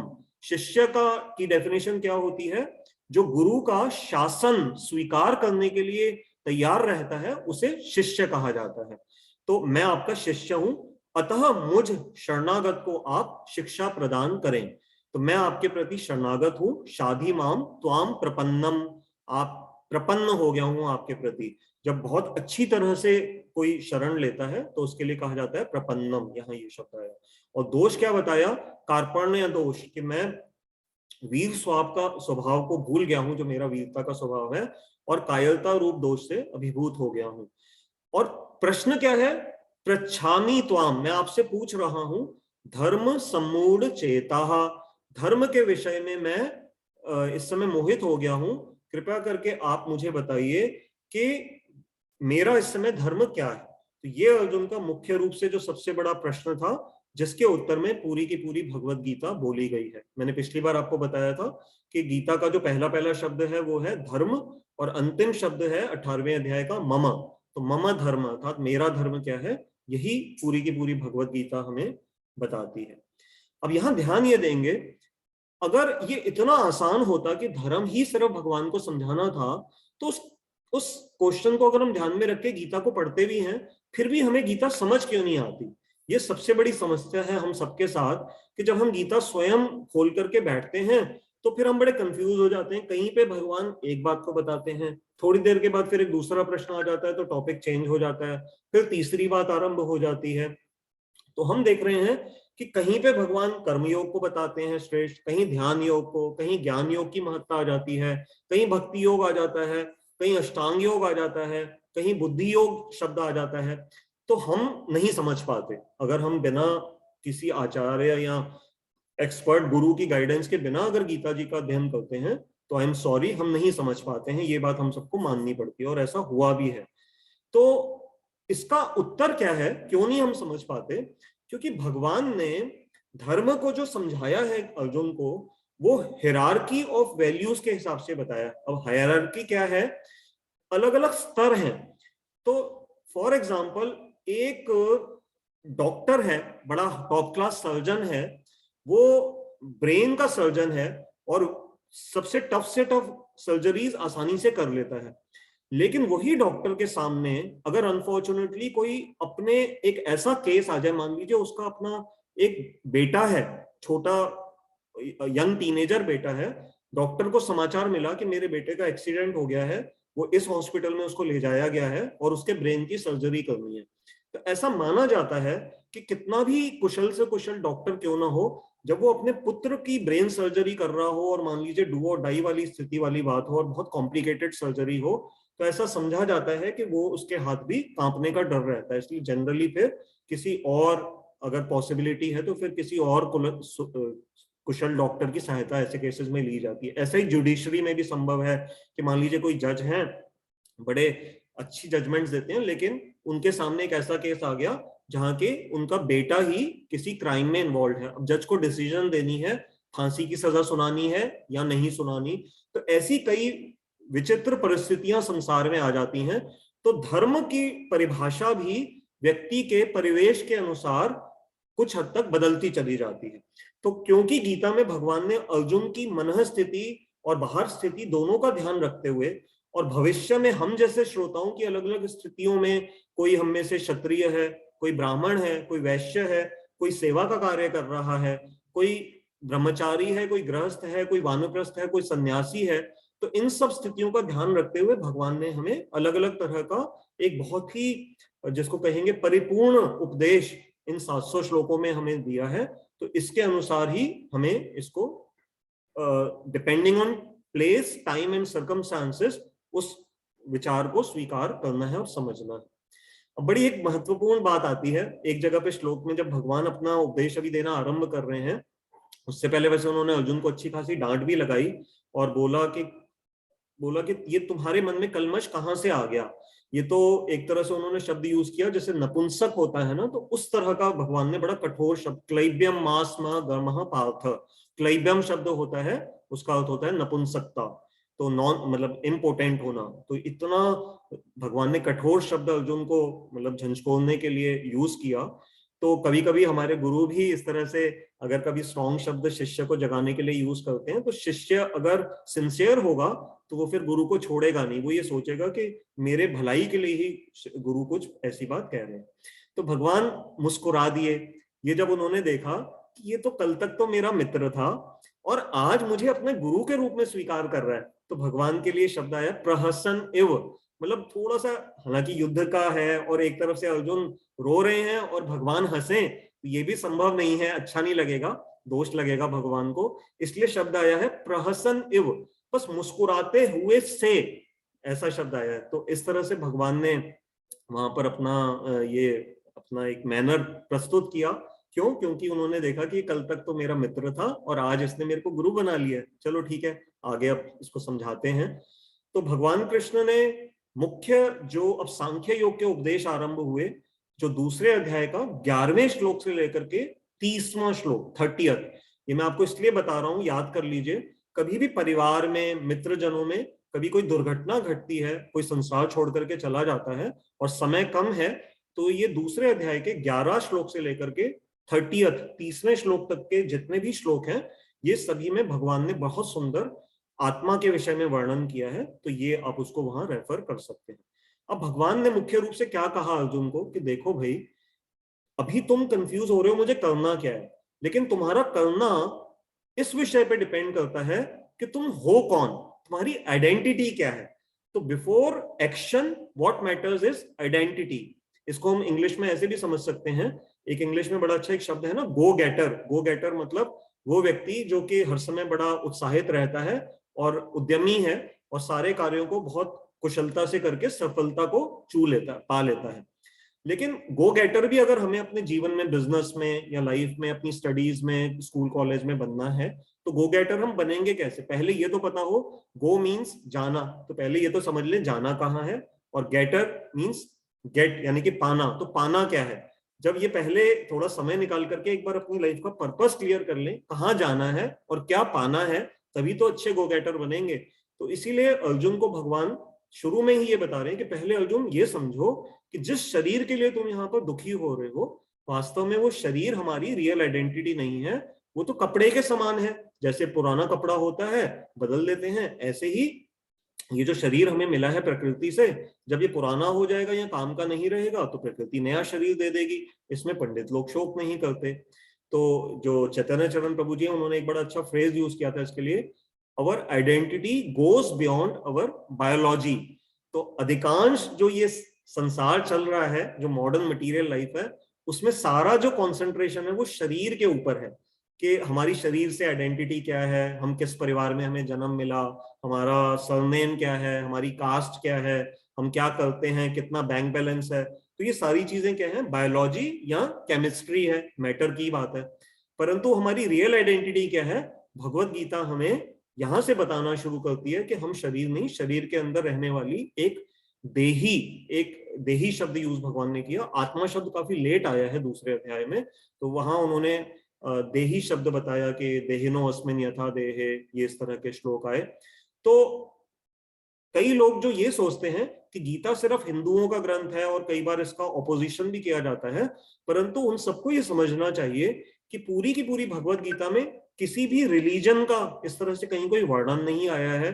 हिंदू मतलब और किसी धर्म की तो बात छोड़िए, हिंदू शब्द भी कहीं पे आपको ऐसा नहीं नजर आएगा इसमें। क्यों? क्योंकि गीता का जो प्लेटफॉर्म है वो इन सबसे ऊपर प्लेटफॉर्म है। शरीर के अंदर जो हमारी कॉन्शियसनेस है, अब इसको हम क्या डिफाइन करेंगे कि ये किस घर में हमें जन्म मिला, क्योंकि गीता को तो पूरे विश्व के हम देख रहे हैं कि सभी धर्म के लोगों ने स्वीकार किया है। वो इसीलिए स्वीकार कर पाए क्योंकि इसमें किसी तरह का रिलीजन के बेस के ऊपर डिस्क्रिमिनेशन इस ग्रंथ में नहीं है। तो शरीर और आत्मा के अंतर को बताने के लिए भगवान ने कुछ 2-3 तरह की टेक्निक्स यूज करी। उसमें हम अभी श्लोकों के, देखिए आप समझते हैं कि इस क्लास में हम बहुत ज्यादा डिटेल में नहीं जा सकते हैं, तो यहां हम इतना ही, मैं बस आपको बेस बताता जा रहा हूं। एक भगवान ने टेक्निक यूज करी कि अच्छा देखो अर्जुन, हम अपनी आंखों से देखते हैं कि एक बच्चा माँ के गर्भ से जब प्रकट होता है, बहुत छोटा शरीर होता है, थोड़े समय के बाद उसको पोषण मिलता है, वो एक किशोर अवस्था में आ जाता है, फिर और बड़ा होता है, यौवन और बढ़ता जाता है, फिर धीरे धीरे हम एक मैच्योर व्यक्ति के रूप में हमारा शरीर हो जाता है, फिर उसके बाद धीरे धीरे शरीर ढलना शुरू हो जाता है, 40-45 साल के बाद वृद्धावस्था आती है और फिर अंततः मृत्यु आ जाती है। तो उन्होंने कहा अर्जुन देखो, ये जो शरीर बदल रहा है, परंतु हम जब अपने फोटो स्कूल इत्यादि के देखते हैं तो हम ये कहते हैं देखो देखो, ये मैं 10th क्लास में ऐसा दिखता था, 7th क्लास में ऐसा दिखता था। होते हम सेम पर्सनैलिटी हैं, बट शरीर तो बदल रहा होता है। तो ये टेक्निक भगवान ने यूज करी, जो देहिनो अस्मिन वाला श्लोक है बड़ा प्रसिद्ध, देहिनो अस्मिन यथा देहे कौमारम यौवनम जरा तथा देहांतर प्राप्तिर धीरस तत्र न मोहयति। भगवान ने कहा इस विषय में धीर लोग मोहित नहीं होते, क्योंकि शरीर तो बदल ही रहा है। दूसरी टेक्निक भगवान ने यूज करी फीलिंग की। एक तो हुआ देखने से, दूसरा है हम कैसे आत्मा को समझ सकते हैं, फीलिंग से। फीलिंग क्या है? देखिए, हम सबके अंदर एक चेतना है, कॉन्शियसनेस है। ये जो हमारा मोबाइल, कंप्यूटर, हमारी कंप्यूटर टेबल, हमारा घर इत्यादि, इसके अंदर चेतना नहीं है, ये सब जड़ वस्तुएं हैं। परंतु हमारे अंदर एक चेतना है। हमें कोई थप्पड़ मारता है तो हम रिवोल्ट करते हैं, परंतु एक फुटबॉल को आप जोर से किक करते हो तो फुटबॉल कभी आपको बोलती है कि आपने मुझे क्यों किक किया? क्यों? क्योंकि फुटबॉल के अंदर कॉन्शियसनेस नहीं है, हमारे अंदर है। ये अपने आप में बहुत गूढ़ विषय है, कॉन्शियसनेस को साइंस के एंगल से समझना, मेडिकली समझना, ये बहुत सारे और भी इसमें दृष्टांत समझे जाते हैं, परंतु यहाँ पर हम इतनी डिटेल में अभी नहीं जा सकते हैं। तो इसको समझाने के लिए, चेतना के लिए, भगवान ने श्लोक बड़ा महत्वपूर्ण जो एक बताया, अविनाशी तो तद विद्धि येन सर्वम इदम ततम। भगवान ने बताया शरीर के अंदर एक ऐसा तत्व है जो अविनाशी है। अब एक बात और इसको हम समझ सकते हैं कि आपने कभी महसूस किया कि पूरी सृष्टि में कोई भी चीज ऐसी नहीं है जो सदा रहती हो, फिर हमारे मन में ये सदा रहने की इच्छा आती कहां से है? How has this desire to stay alive forever comes into our hearts? This is a mystery. क्योंकि हमारे आसपास तो कोई भी ऐसी चीज नहीं है, यहां तक कि जो बड़े बड़े पहाड़ भी हैं वो भी एक समय पे उनका भी विनाश होगा, ये हमें साइंस से भी पता लगता है। तो ये भी एक टेक्निक है समझने के लिए कि कोई ना कोई ऐसा तत्व है हमारे अंदर जो कि सदा रहता है। और तीसरी बात, भगवान ने एक बहुत इंपॉर्टेंट डिक्लेरेशन दी, जो उनकी अपनी अथॉरिटी से उन्होंने अर्जुन को बताया कि अर्जुन, ऐसा कोई समय नहीं था जब मैं नहीं था, तू नहीं था और ये राजा नहीं थे, और ऐसा भविष्य में कभी कोई समय नहीं होगा जब हम सब नहीं रहेंगे। तो ये भगवान की एक अपनी डिक्लेरेशन है, जिसमें उन्होंने अर्जुन को बता दिया कि जो तू शोक कर रहा है कि तेरे ये रिश्तेदार अगर युद्ध में मारे जाएंगे तो ये सदा सदा के लिए विनष्ट हो जाएंगे, तो ऐसा नहीं है, हम भविष्य में सबके सब सदा रहेंगे। तो ये आत्मा विषयक बड़े गूढ़ बातें सांख्य योग की थी, लेकिन अभी हमने इनको ब्रीफली ही टच किया है, क्योंकि आज हम इससे ज्यादा डिटेल में इस क्लास में नहीं जा सकते। उसके बाद अगला विषय आ जाता है, भगवान अर्जुन को ड्युअलिटीज, द्वंद्वों को टॉलरेट करने की शिक्षा देते हैं। जब सुख दुखे समय कृत्वा लाभ अलाभ, ये जो श्लोक आएंगे, इसमें क्या है कि जो अर्जुन का एक लॉजिक था ना, देखो पहला लॉजिक था कंपैशन का, उसको भगवान ने काटा आत्मा के ज्ञान से कि तू जिनके लिए शोक कर रहा है वो शोक करने योग्य नहीं, क्योंकि शरीर और आत्मा तो अलग अलग तत्व हैं, आत्मा कभी मरती नहीं है, न जायते म्रियते, ये जो सब श्लोक आप जानते ही हैं, बड़े प्रसिद्ध श्लोक हैं। दूसरा अर्जुन का लॉजिक था कि मेरे को सुख नहीं मिलेगा अगर मेरे रिश्तेदार नहीं होंगे। तो यहाँ भगवान ने थोड़ा इशारे में उस प्रश्न को हैंडल किया कि सुख और दुख, ये जो द्वंद्व हैं जीवन में, इनमें जो पंडित लोग हैं वो समान रहते हैं। जैसे कोई सर्दी गर्मी, अब हम दिल्ली वाले जो लोग हैं यहाँ पर, हम बहुत इस समय सर्दी महसूस कर रहे हैं, और जब जून जुलाई का महीना आता है, मई जून का, तो हमें बहुत गर्मी होती है। अब हम अगर बहुत ज्यादा चिड़चिड़े हो जाएं कि ये क्यों वेदर ऐसा हो रहा है, तो उससे सूर्यदेव हमारे कहे अनुसार तो चलेंगे नहीं, तो हमें ही सहन शक्ति को बढ़ाना पड़ेगा। तो इसलिए ड्युअलिटीज को टॉलरेट करने की बात अर्जुन को भगवान ने सिखाई। और एक फिर तीसरा लॉजिक भी दिया, कहते हैं अच्छा अर्जुन, चल उन लोगों की बात करते हैं जो आत्मा को नहीं मानते, ठीक है? क्योंकि दुनिया में हमारी वैदिक फिलोसफीज में कुछ ऐसे भी दर्शन उस समय पे थे जो कि आत्मा या परमात्मा को स्वीकार नहीं करते थे, जैसे चारवाक। हमने एक पिछली क्लास में चारवाक की फिलोसफी को पूरा डिटेल में स्टडी किया था कि जब तक जियो तो ऋण ले लो, भले भले चाहे उधार ले लो, लेकिन घी पियो, और घी पीने से क्या होगा कि तुम्हारा शरीर रहेगा, अच्छा अच्छा खाओ, अच्छा अच्छा पियो। किसने आत्मा को देखा है? और पुनर्जन्म, या नरक इत्यादि में जाना कौन जानता है? किसने अपनी आंखों से देखा है और बताया है? तो जब तक है अच्छा खाओ पियो। और ये आज की जो फिलॉसफी आप जानते हैं, जो क्रेडिट बेस्ड इकोनॉमी है ना, कि लोन ले लो और फिर लोन दिया तो ठीक है, नहीं भी दिया तो विदेशों में भाग जाएंगे, जनता भुगतती रहे। तो ये जो बातें हैं, ये पहले के समय में भी इस तरह की फिलोसफीज थी, चारवाक दर्शन, इसको लोकायत भी कहा जाता है। लोकायत और वैशेषिक, ये टेक्निकल टर्म्स हैं उनके लिए। तो जिनको फिलोसफी में इंटरेस्ट है वो उनको स्टडी वहां कर सकते हैं। तो चार वाक मतलब चारू, चारू मतलब सुंदर, वाक मतलब बोलना। तो ये बातें सुनने में बड़ी मतलब सुनने में बड़ी अच्छी लगती हैं कि अच्छा अच्छा कोई स्वर्ग नरक मतलब नरक इत्यादि नहीं है, अपना जो मर्जी करना है, खाओ पियो ऐश करो। तो भगवान ने कहा अच्छा चल उनकी भी बात मान ले। तो वो लोग भी तो एक बात तो कहते हैं कि अगर जन्म हुआ है तो मृत्यु सत्य है, लेकिन भगवान ने उसमें एक ट्रिक से एक बात और जोड़ दी कि जिसका मृत्यु होती है उसका फिर जन्म भी सत्य है। तो भगवान ने कहा अच्छा अर्जुन अगर तू उन फिलोसफीज के अनुसार भी देख ले तो भी मृत्यु तो एक बार इन तेरे रिश्तेदारों की आएगी या नहीं आएगी, बिल्कुल आएगी। सिर्फ भीष्म पितामह एक एक्सेप्शन है क्योंकि उनको इच्छा मृत्यु का वरदान मिला हुआ था उनके पिता के द्वारा। बाकी तो जितने भी लोग हैं, द्रोणाचार्य जी का पहले ही अनाउंसमेंट हो गई थी कि धृष्टद्युम्न के द्वारा उनका वध होगा। दुर्योधन जैसे पापी जितने भी हैं, मृत्यु तो सबकी आएगी, मृत्यु तो पांडवों की भी आएगी। यहाँ तक कि स्वयं भगवान कृष्ण भी धराधाम को छोड़ कर करके जाएंगे, अपनी जब लीला को यहाँ से संवरण करेंगे, समाप्त करेंगे इस संसार की लीला, तो वो भी जाएंगे धाम छोड़ करके। तो कोई जो इस संसार में आया है उसको जाना तो अवश्य है। तो अर्जुन को भगवान ने कहा फिर इस विषय में तू इतना परेशान क्यों हो रहा है। तो ये एक सेक्शन हमारा बड़ा इंपॉर्टेंट हमने कवर अप कर लिया। अगले हम कोशिश करके 10 से 15 मिनट में जो 2 सेक्शंस और हैं अब उनके ऊपर थोड़ा सा प्रयास करते हैं डेडिकेशन से। फिर श्लोक संख्या 31 से लेकर के 37, 31 टू 37 में भगवान ने अर्जुन को समझाया कि देख अर्जुन तेरे पास विन विन सिचुएशन आ जाएगी अगर तू ये समझे कि तू एक क्षत्रिय है। ठीक है, क्षत्रिय का धर्म क्या है? युद्ध में लड़ना, पीठ नहीं दिखाना। बस तू जो कर रहा है वो पीठ दिखा रहा है। अगर तू पीठ नहीं दिखाएगा इस तरह से और युद्ध में लड़ता है तू, तो तेरे साथ दो बातें होंगी। अगर तू युद्ध जीत गया, ठीक है, मान ले तूने कौरवों को हरा दिया और तू युद्ध जीत गया, तो क्या होगा? तुझे पूरा साम्राज्य मिलेगा, तू उसका उपभोग करेगा और क्योंकि तू धार्मिक है तेरी प्रजा भी प्रसन्न रहेगी। तू राजा बन करके रहना, मतलब युधिष्ठिर महाराज राजा बनेंगे और तुम सब पांडव राजमहल में रहोगे, राज्य का उपभोग करोगे, तो भी तू विन विन सिचुएशन है। और अगर मान ले कि तू वीर गति को प्राप्त हो जाता है, तू कौरवों के द्वारा मारा जाता है, अगर तू मारा जाएगा तो क्योंकि तू युद्ध में लड़ते हुए मरा है और कुरुक्षेत्र में मेरी उपस्थिति में शरीर छोड़ेगा, तो तेरी सदगति तो निश्चित है। तू कहां जाएगा? स्वर्ग तो तेरा 100% पक्का है। इन श्लोकों में भगवान ने भी स्वर्ग तक की बात करी थी, लेकिन हमें समझना चाहिए कि अर्जुन तो भगवान के नित्य पार्षद हैं, वो स्वर्ग की गति से भी ऊपर स्थिति के हैं और वो भगवान के द्वारका धाम के एक तरह से परिकर हैं, जो नित्य धाम है वहां के परिकर हैं। तो फिर भी संसार की दृष्टि से भगवान ने बताया कि जो क्षत्रिय इस तरह से धर्म युद्धों में लड़ते हुए मारे जाते हैं उनको स्वर्ग अपने आप प्राप्त होता है, स्वर्ग के दरवाजे, बल्कि भगवान ने शब्द यूज किया स्वर्ग के दरवाजे उनके लिए खुले हैं। तो तब भी कोई डरने की बात नहीं है और कोई पाप नहीं लगेगा।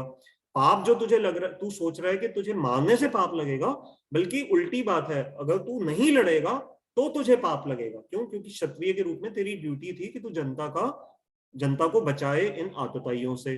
आतताई कौन होते हैं ये पिछली क्लास में हमने समझ लिया था, 6 तरह के आतताई थे जो हमने उसमें डिस्कशन कर ली थी। फिर भगवान अब इसको ट्रैक को चेंज करते हैं, 38 से 53 ये थर्ड सेक्शन आ जाता है इसी चैप्टर का, 38 टू 53।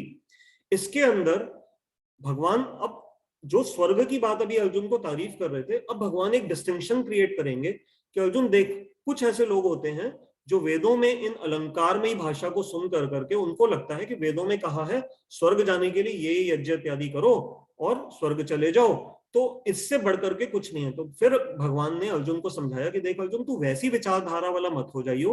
वो जो लोग हैं जो सोचते हैं कि सिर्फ स्वर्ग जाना ही जीवन की सबसे बड़ी सिद्धि है, वो गलत थिंकिंग है।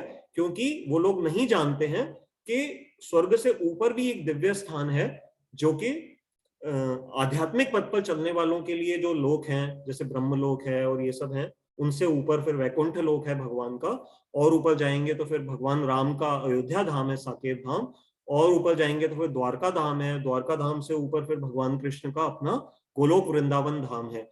तो ये जो इतने धामों की जो सदगति जीव को प्राप्त हो सकती है, वो स्वर्ग जाने वाले जो मोहित हो जाते हैं ये उनके लिए उपलब्ध नहीं है, तो इसलिए तुम इसमें मत फंस जाना। तो उन्होंने फिर यहाँ पर धीरे धीरे बुद्धि योग को इंट्रोड्यूस किया और एक बड़ा ही महत्वपूर्ण श्लोक आया, नेहाभिक्रम नाशो अस्ति प्रत्यवायो न विद्यते स्व अल्पम अपि अस्य धर्मस्य त्रायते महतो भयात्।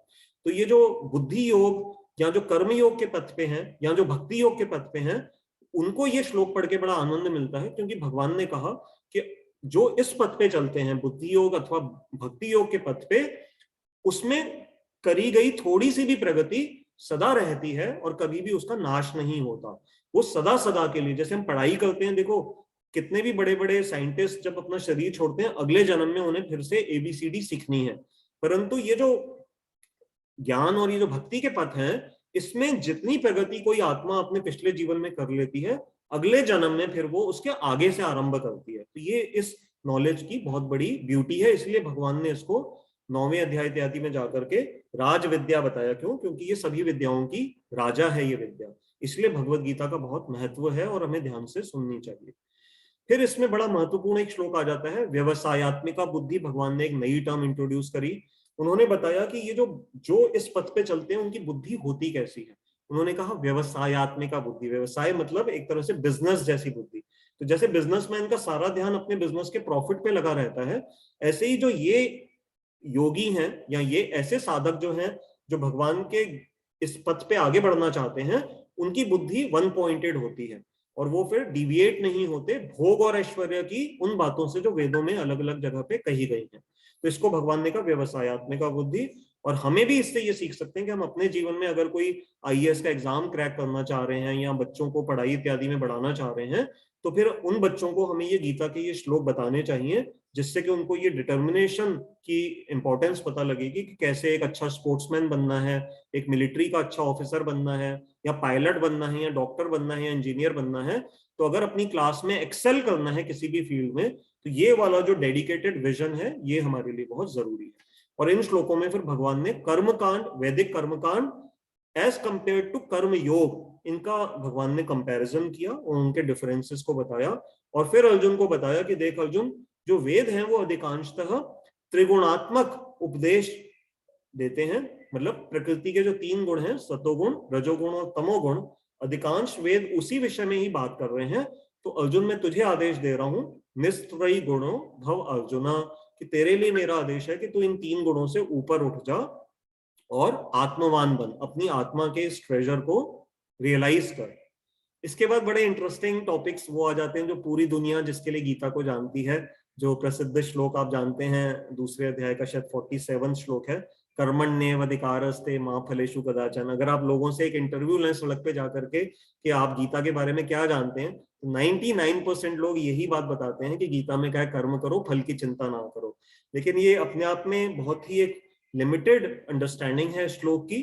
तो इसमें मुख्य रूप से भगवान ने ये बताया कि देखो, तुम्हें कर्म के फल का कारण नहीं बनना है और न ही तुम्हारी कर्म न करने में भी रुचि हो। लोग आगे वाली लाइन पे तो ध्यान देते नहीं है, बस वो ये देखते हैं गीता में क्या है, कर्म करो। तो भगवान ने ये भी साथ साथ कहा है कि कर्म के फलों के तुम अधिकारी नहीं हो। फिर अगले श्लोक में एकदम कहते हैं कि योगस्तः कुरु कर्माणि, की कर्म करना कैसे है, योग में स्थित होकर के कर्म करना है। अगर योग में स्थित होकर के कर्म नहीं करोगे तो फिर कर्म बंधन में फंस जाओगे। तो इस तरह से इस श्लोक को ऐसे समझना चाहिए। तो धीरे धीरे फिर भगवान इस श्लोक के माध्यम से अर्जुन को बताते हैं कि देख, ड्यूटीफुली लड़ना ये तेरा इस समय कर्तव्य बनता है और तू योग में स्थित होकर के कर्म करने की कला सीख ले, जिससे तुझे पाप नहीं लगेगा। अब हम बस 5 मिनट में गीता के अंतिम चरण में आ रहे हैं। 54 से 72 जो क्लास है श्लोकों की, 54th वर्स टू 72। इसमें अर्जुन अब एक प्रश्न पूछते हैं। क्या प्रश्न है? जब अर्जुन ने इतना कुछ सुन लिया कि अच्छा वो वेदों की त्रिगुण से भी ऊपर उठना है और कर्म करने की आर्ट भी भगवान ने उनको समझाई, अब अर्जुन के मन में प्रश्न आ गया कि अच्छा प्रभु, आप मुझे उस व्यक्ति के लक्षण बताइए कि जो कि सब समय इस पथ पे अग्रसर होता है। वो कैसे उठता है, कैसे बैठता है, कैसे बात करता है। अब आप कहेंगे उठना और बैठने में क्या बात समझने वाली है? अगर कोई कितना भी समझदार व्यक्ति हो तो वो बैठेगा कुर्सी के ऊपर और उठता है तो अपने पैरों पे खड़ा हो जाता है। तो स्थूल दृष्टि से देखने से, ग्रॉस एंगल से ये अर्थ समझ में आता है, परंतु ये श्लोक का अर्थ नहीं है। इसमें उठने का मतलब है, जैसे चलने इत्यादि का जो प्रश्न अर्जुन ने पूछा, चलना मतलब कि जो ऐसा सेल्फ रियलाइज व्यक्ति है वो दुनिया के विषयों में किस तरह से इंटरैक्ट करता है। मान लीजिए एक सिद्ध महात्मा है और उनको किसी वजह से एक होटल की एक पार्टी में जाना पड़ जाए, तो वो फिर कैसे बिहेव करेंगे, ये अर्जुन इस तरह की बातें समझना चाह रहे हैं। फिर वो कैसे बोलते हैं, तो बोलने का मतलब है उनकी नीति क्या है, उनकी अंडरस्टैंडिंग क्या है, उनका ज्ञान क्या है। और वो कैसे बैठते हैं। तो बैठने का यहाँ अर्थ क्या है, भी बैठता तो हर कोई चेयर पे है, तो ये अर्थ नहीं है। बैठने का अर्थ ये है कि जब वो अपने आप को इन भोग के विषयों से अलग कर लेते हैं, फिर वो अपने अंदर किस तरह की विचारधारा रखते हैं, कैसे अपनी इंद्रियों को कंट्रोल करते हैं, ये अर्जुन का प्रश्न था। और फिर भगवान ने स्थित प्रज्ञा, यहाँ जो शब्द है कि स्थित प्रज्ञा, जिसकी प्रज्ञा, प्रज्ञा मतलब जो बुद्धि है वो स्थित है, स्थित प्रज्ञा शब्द का यह अर्थ है। और उसके सारे लक्षण भगवान ने इन श्लोकों में बताए हैं। कछुए का उदाहरण दिया है कि वो बैठता कैसे है, वो जब ऐसे बैठेगा तो वो अपनी इंद्रियों, जैसे कछुआ अपने ठोस शैल के अंदर अपनी सारी इंद्रियों को छुपा लेता है, अपने कोमल अंगों को, उसी तरह से भगवान ने कहा कि जो ये स्थित प्रज्ञा है ये विषयों के मध्य अपनी इंद्रियों को अपने अंदर ही अंतर्मुखी कर लेता है। तो ये इस तरह से एक एक उन्होंने बात को वहां एक्सप्लेन किया है। और बहुत ही एक सुंदर एक बात आई है, पूरा का पूरा उसमें जो लोग साइकोलॉजी के स्टूडेंट्स हैं उनको ये समझना चाहिए। तो बड़ा सुंदर एक श्लोक आता है, ध्यायतो विषयान पुंसः संगस्तेषु उपजायते, बहुत सुंदर है।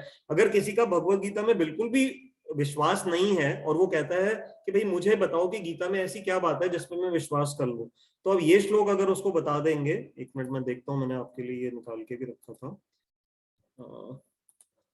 चलिए फिर समय हो जाएगा। तो उसमें क्या बताया है, बड़ा सुंदर एक पूरी सीक्वेंस बताई है भगवान ने कि देखो जब तुम विषयों का ध्यान करते हो, विषय क्या होते हैं, जिनके पीछे इंद्रियां भागती हैं, ये अच्छा खाना, अच्छा पीना, अच्छा सोना, अच्छा देखना, इन विषयों के पीछे जब इंद्रियां भागती हैं तो क्या होता है, अगर हम कॉन्टेम्पलेट करते हैं इन विषयों को तो हमारी उनमें अटैचमेंट डेवलप होती है। ध्यायतो विषयान पुंसा संगस्तेषु उपजायते, तो संग पैदा होता है, अटैचमेंट। तो ये हमारे साथ होता है ना, आप समझ सकते हैं। अगर हम ज्यादा किसी आइसक्रीम के बारे में सोचते रहें तो आप देखोगे आपकी उसमें अटैचमेंट हो जाएगी। फिर उसके बाद क्या होता है, लस्ट, कामना पैदा होती है। तो कामना अगर पूरी ना हो तो क्रोध होता है। आप किसी बच्चे को बाजार ले जाइए और उसका खिलौना उसको मत दिलाइए, आप देखिए वो एकदम से जो उसकी कामना है वो क्रोध में परिवर्तित हो जाएगी, वो रोना शुरू कर देगा। और कोई व्यक्ति अगर बहुत क्रोध कर रहा है, बहुत ज्यादा क्रोध कर रहा है, तो आप ध्यान दीजिएगा, जब हमारे अंदर क्रोध बहुत ज्यादा हो जाता है तो फिर डिल्यूजन, सम्मोह उत्पन्न होता है। तो ये बड़ा सुंदर श्लोक है, इसमें भगवान ने बताया है कि कैसे एक के बाद एक स्टेज आती जाएगी। तो सम्मोह होगा, सम्मोह के बाद क्या होगा, हमारी जो मेमोरी है, स्मृति विभ्रमः, हमारी स्मृति बिविल्डरमेंट में चली जाएगी, हम समझ ही नहीं पाएंगे कि हम कहाँ थे, क्या है, कौन है। कई बार इसलिए गुस्से में कई बार मुंह से ऐसे अपशब्द निकल जाते हैं ना, तो फिर लोगों को माफी मांगनी पड़ती है। ये आप देखते हैं आजकल ट्विटर पे, ऑनलाइन, सब जगह यही हो रहा है कि मुंह से कोई गलत शब्द एक दूसरे के बारे में कह देते हैं, फिर वो बात अखबारों में आ जाती है और फिर माफी मांगनी पड़ती है। जैसे अभी आपको पता लगा होगा व्हाट्सएप पे, आप सबने देखा ना कि एक हेयर ड्रेसर ने, मशहूर हेयर ड्रेसर थे, उन्होंने अपनी डेमो क्लास में एक स्त्री के बालों में थूक दिया और कुछ शब्द भी ऐसे कह दिया कि इस थूक में जान है, कुछ ऐसा उन्होंने बोल दिया। अब उसकी वजह से उनको माफी मांगनी पड़ी। तो ये सब बातें क्या है, अलग अलग स्टेजेस हैं। तो हमारी जब स्मृति अगर हमारे कभी कंट्रोल में ना हो, और फिर फाइनली भगवान कह रहे हैं कि अगर स्मृति का नाश हो जाएगा तो इंटेलिजेंस, हमारी बुद्धि चली जाएगी, और बुद्धि अगर चली गई तो फिर मनुष्य का पतन हो जाता है। तो प्रणश्यति, भगवान ने बड़ा सुंदर एक वहां शब्द आया कि फिर पूरा विनाश हो जाता है। और जो सारा संसार सुख को ढूंढ रहा है, तो इसी अध्याय में एक बड़ा सुंदर श्लोक आता है, अशांतस्य कुतः सुखम। जब भगवान ये बात सारी समझा देंगे तो कहेंगे अर्जुन, जिसको शांति नहीं है तो उसको सुख कैसे हो सकता है। और देखिए ये बात कितनी सत्य है। कितने अमीर अमीर लोग दुनिया में हैं, बड़े प्रसिद्ध लोग हैं, परंतु कई बार वो भी, हम पढ़ते हैं, सुसाइड कर लेते हैं या दुखी हैं अपने जीवन में, या कोई उनसे भी जीवन में बहुत बड़ी बड़ी कोई गलतियां हो जाती हैं। तो जब आप माइक्रोस्कोप के अंदर उनके जीवन को देखते हो तो आपको पता लगता है कि क्योंकि उनके पास शांति नहीं है तो सुख कैसे हो सकता है। और ये गीता का कितना सटीक वाक्य है, अशांतस्य कुतः सुखम। और ये हम अपने जीवन में भी देख सकते हैं कि अगर शांति नहीं है तो सुख नहीं है, तो सुख बाद में आएगा। सुख शब्द का अर्थ क्या है, ख कहते हैं आकाश को। तो जो हमारे हृदय रूपी जो आकाश, जो स्थल है, प्लेस है, उसमें सु मतलब सुष्ठु रूप से जो एक अच्छी भावना होती है वो सुख कहलाई जाती है। वो तभी आएगा जब पहले हमारे चित्त में शांति होगी। और शांति कहां से आएगी, वो गीता में ही भगवान जब आगे बताएंगे कि जो मुझे अपना मित्र मानता है, संसार में सभी यज्ञों का मुझे स्वामी मानता है, और सभी सृष्टि का मालिक मुझे मानता है, तो फिर वो शांति को प्राप्त करता है। फिर इसमें एक और श्लोक में आता है कि जब योगी जब सोता है तब सारी सृष्टि जागती है, और जब संसार जागा हुआ होता है तो योगी सोता है। तो इस अर्थ के, इस श्लोक के भी दो गूढ़ अर्थ हैं। सोना जागना एक तो ऐसे भी होता है क्योंकि हमारे जैसे भक्त हैं वो मंदिर में सुबह 4 बजे उठ जाते हैं और उस समय हमारे बच्चे 5 स्टार होटलों से, पार्टियों से वापस आकर के 4 बजे सो रहे होते हैं। तो आप देख सकते हैं, एक तो इस श्लोक का अर्थ ये निकलता है। दूसरा इसका अर्थ ये है कि जिन विषयों में संसार जागृत रहता है भोग करने में, वहां जो ये संयमी पुरुष है वो, उसके लिए वो निशा के समान है, क्योंकि उसका उन विषयों में कोई इंटरेस्ट नहीं है। और जिन विषयों में लोगों का इंटरेस्ट नहीं होता, जैसे ये आध्यात्मिकता में लोगों की इंटरेस्ट बड़ा कम होता है। आप सब और हम बड़े भाग्यशाली हैं कि हम 1 घंटा निकाल करके गीता जी को समझने का प्रयास कर रहे हैं। हम बहुत भाग्यशाली हैं, नहीं तो कलयुग में लोगों को बड़ा मुश्किल है धर्म के पथ पे लेकर के आना। और एक बड़ा सुंदर श्लोक इसमें गीता में, बस मैं अंतिम बिल्कुल पड़ाव पे आ गया हूँ, बस मुझे 2 मिनट दीजिएगा। एक जो हमारे कई भक्त इस समय सुन रहे हैं, तो कई बार हमारे मन में ये जिज्ञासा रहती है कि क्या भगवान ने अपने आप को कहाँ पर इंट्रोड्यूस किया है गीता में। तो इस दूसरे अध्याय में भगवान ने एक श्लोक में मत परह एक शब्द दिखाया है। मैं आपको ये वो स्क्रीन पे एक बार वो दिखाता हूं, तो आप सब उसको देखेंगे। हाँ देखिए, बड़ा सुंदर श्लोक है, 61वां श्लोक। तानी सर्वाणी संयम्य युक्त आसीत मत परह। तो मत परह में पहली बार भगवान ने ऐसा एक श्लोक गीता में अब इस समय इंट्रोड्यूस किया है जहां वो अपने बारे में, मत मतलब मैं, परह मतलब जो मेरे परायण है या मुझे परम मानता है, इसके कई अर्थ हो सकते हैं। तो भगवान उसी ये जो उस योगी की बात भगवान बता रहे थे ना, स्थित प्रज्ञा की। तो किसकी प्रज्ञा प्रतिष्ठिता, मतलब किसकी प्रज्ञा, किसका विवेक स्थित माना जाता है, तो भगवान कह रहे हैं उसका एक लक्षण भी होता है कि वो मेरे प्रति परायण होता है। तो यहाँ भगवान ने थोड़ा सा हिंट दिया है अपने भक्तों के लिए कि कैसे ये संभव है। और अब हम अंत में आते हैं समरी में, कि हम इसको बस ब्रीफली, मैं बस एक सेंटेंस में बोलने जा रहा हूं कि ये, क्योंकि दूसरा अध्याय जो है ये पूरी की पूरी भगवत गीता का समझिए कि एक सीड के रूप में प्रस्तावना कर रहा है। जो जो टॉपिक्स इसमें सीड की फॉर्म में वर्णित किए गए हैं वही अब आगे गीता में हम अलग अलग जगहों पे समझेंगे। मुख्य रूप से वो 5 बीज या सीड्स इस अध्याय में हमें मिलते हैं।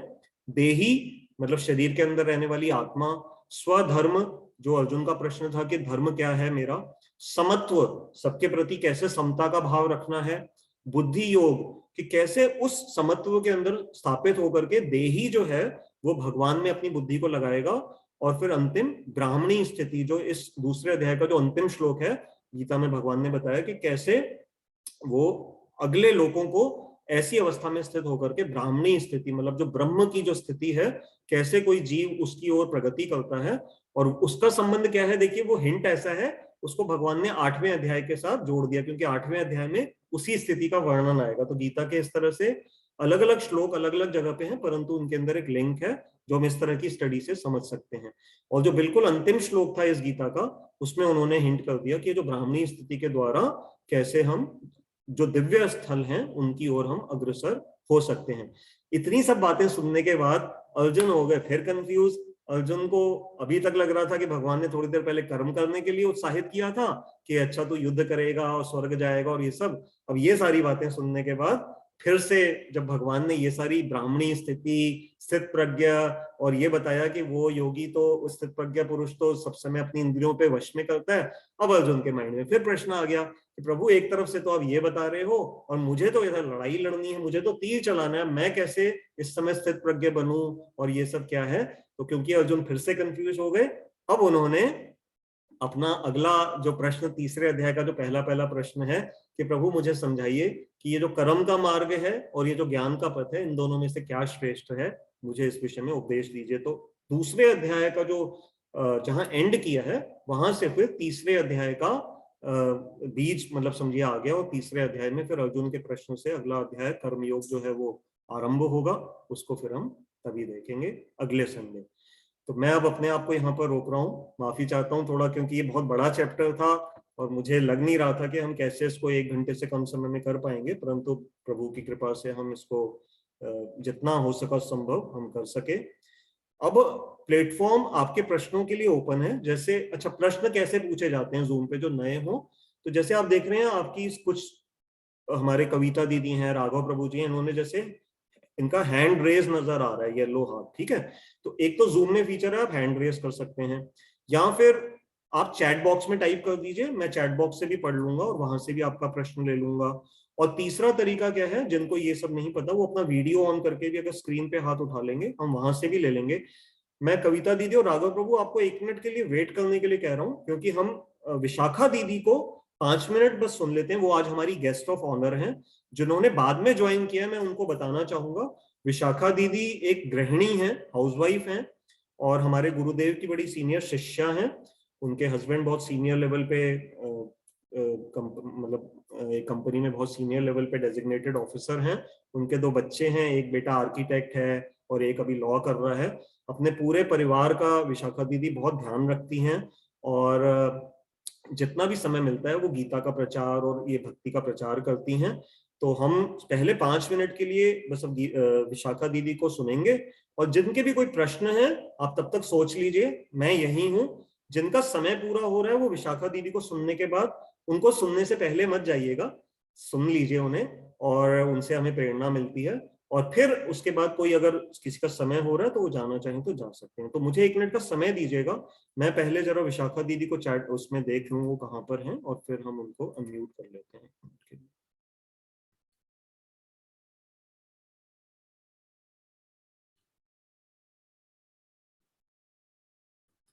दीदी मैंने आपको अनम्यूट करने की ऑप्शन दी है। हरे कृष्ण प्रभु जी। हरे कृष्ण दीदी, 1 मिनट दीदी बस। हाँ दीदी आपका स्वागत है, और आप अपने जी, आप अपने आशीर्वचन हम सबको आशीर्वाद दीजिए। आपका दीदी वीडियो ऑन है? 1 मिनट में अपनी स्पॉटलाइट वीडियो भी ऑन कर लिया मैंने। हाँ ठीक है, मैं 1 मिनट आपको, आप बोलना आरंभ कीजिए, मैं आपको अभी यहाँ पर स्पॉटलाइट कर दूंगा।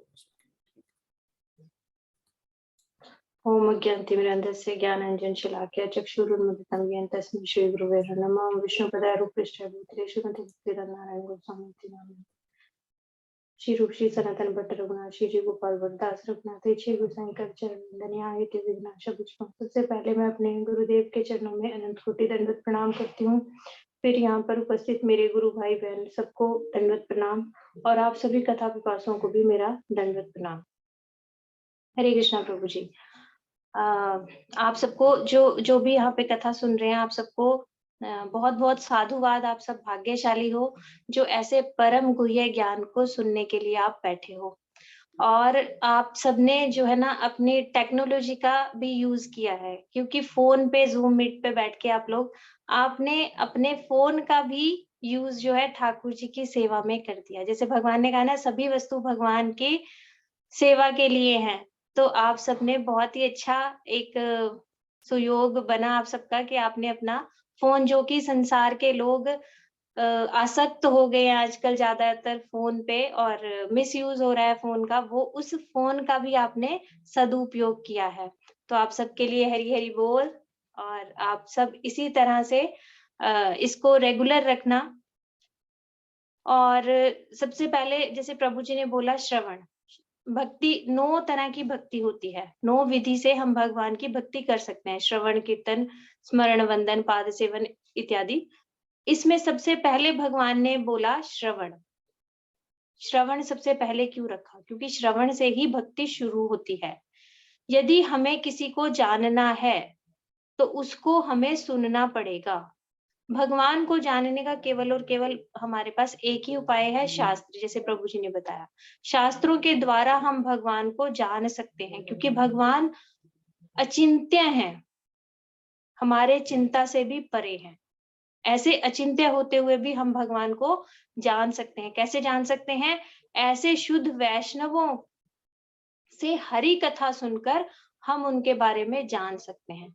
इस संसार में भी आपने देखा है कि यदि हम किसी व्यक्ति के बारे में सिर्फ सुनते रहें, कोई हमें, हमारा मित्र अपने मित्र के बारे में बताता रहे, मेरा मित्र ऐसे ऐसे ऐसे ऐसे, और किसी दिन वो उस मित्र के मित्र को हम सामने देखेंगे तो हम कहेंगे, अरे आपको तो मैं बहुत अच्छे से जानता हूँ। वो कहेगा, मैं तो कभी मिला भी नहीं। तो हम क्या बोलेंगे? मैंने आपके बारे में बहुत सुन रखा है। तो इसी तरह भगवान की हरि कथा सुन सुन सुन कर ही हम भगवान को जान सकते हैं। इसमें बस हमें 1-2 बातों का ध्यान रखना है कि सुनना भी किन से। ये भी हमें श्रीमद् भागवतम जी में ही प्रहलाद महाराज जी ने बताया है कि गुरु परंपरा में आए हुए वैष्णवों से ही हमें सुनना है। क्यों, ऐसा क्यों? भक्त से ही क्यों सुनना है? इसको साधारण भाषा के एग्जाम्पल से समझें तो दूध हमारे शरीर को पुष्टि देता है, दूध कभी भी हानि नहीं पहुंचाता। लेकिन वही दूध में यदि सांप मुंह मार दे तो वो दूध हमारे लिए हानिकारक हो जाएगा, वो दूध पीने लायक नहीं होगा। तो हरि कथा में कोई दोष नहीं है, लेकिन उस हरि कथा को कौन बोल रहा है, कौन उसका परिवेशन कर रहा है, ये महत्वपूर्ण है। तो हमें ऐसे वैष्णव से सुनना है हरि कथा जिसने अपने गुरु जी से सुन रखा हो, क्योंकि भगवान का ज्ञान गुरु परंपरा से आता है। कोई ऐसे नहीं हो सकता कि मैंने अपनी बुद्धि से भगवान को जान लिया, सब कुछ शास्त्र पढ़ लिए, मैं ही गुरु बन गया, अब तुम सुनो। नहीं, जिससे आप सुन रहे हो उसका कोई गुरु है कि नहीं, और उसके गुरु का भी कोई गुरु है कि नहीं, उसके गुरु का भी कोई गुरु है कि नहीं। भगवान ने 4 संप्रदाय ही एफिलिएशन दी है कि 4 संप्रदायों से जो अंतर्गत जो वैष्णव होंगे हमें उनसे सुनना है। आगे आगे आप गीता जी की क्लास में ये सब अच्छे से डिटेल में समझ पाओगे, लेकिन बस अब इतना ही समझो कि जिससे भी सुनो उसका कोई गुरु होना चाहिए, उसने खुद से अपनी बुद्धि से नहीं ये सब निकाला होगा। अगर कोई कह दे कि मैंने भगवान को ढूंढ लिया अपनी बुद्धि से, इतनी रिसर्च करी, इतने सब पढ़ा और मैं ज्ञानी हूं, तो समझना वो जीरो है। क्योंकि भगवान ने खुद ने बोला है, भगवान ने क्या बोला है, मुझे केवल और केवल मेरा भक्त जान सकता है, और वो जान सकता है जिसे मैं जानवाना चाहूं। जिसे भगवान चाहेंगे कि ये मुझे जाने, उस वो ही केवल भगवान को जान सकता है, और वो केवल भक्त होता है। तो भक्ति क्यों होता है? क्यों नहीं भगवान कर्मी को और ज्ञानी को जनवाना चाहते अपने आप को कि कर्मी मुझे जान ले, ज्ञानी मुझे जान ले? भक्त इसलिए जान सकता है भगवान को क्योंकि भक्त शरणागत होता है भगवान के। भक्त की कोई इच्छा नहीं होती। भक्त केवल और केवल भगवान को प्रसन्न करने के लिए होता है कि मैं किस तरह से आपको प्रसन्न कर दूं। भक्त की केवल एक ही वांछा होती है। आप खुद ही सोचिए, यदि कोई आपका ऐसा मित्र हो या ऐसा कोई नौकर हो जो आपकी बस सेवा करता ही जाए, आप उससे बहुत प्रसन्न हो और बोलो कि तू मांग, मुझसे क्या चाहिए तुझे, तू मेरी बहुत सेवा करता है, कुछ तो ले ले। बदले में वो क्या बोले, नहीं नहीं, मैं बस आपकी और सेवा करना चाहता हूँ क्योंकि सब कुछ तो आप मुझे देते हो। तो आप उसके मतलब कितने ऋणी नहीं हो जाओगे। आप ये मन ही मन उसका सोचोगे कि मैं इसका क्या कर दूं। तो यही भक्त और भगवान का संबंध होता है कि भगवान चाहते हैं कि भक्त को कुछ दे दे, लेकिन भक्त क्या कहता है, आपको मुझे कुछ देना है तो थोड़ी सी सेवा और दे दीजिए। तो भक्त इतनी सेवा से भगवान को वशीभूत कर लेता है कि भगवान फिर उसके सामने प्रकट हो जाते हैं, अपने आप को उसे बताते हैं कि अब तू मुझे देख, मैं कौन हूं, मुझे देख मैं कौन हूं, तू मुझे जान। तो हमें ऐसे भक्तों के द्वारा ही कथा सुननी चाहिए। और ये गीता जी का जो ज्ञान है वो परम गुह्य ज्ञान है।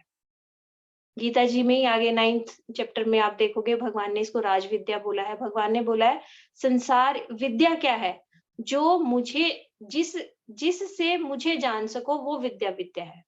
संसार की विद्या विद्या नहीं है।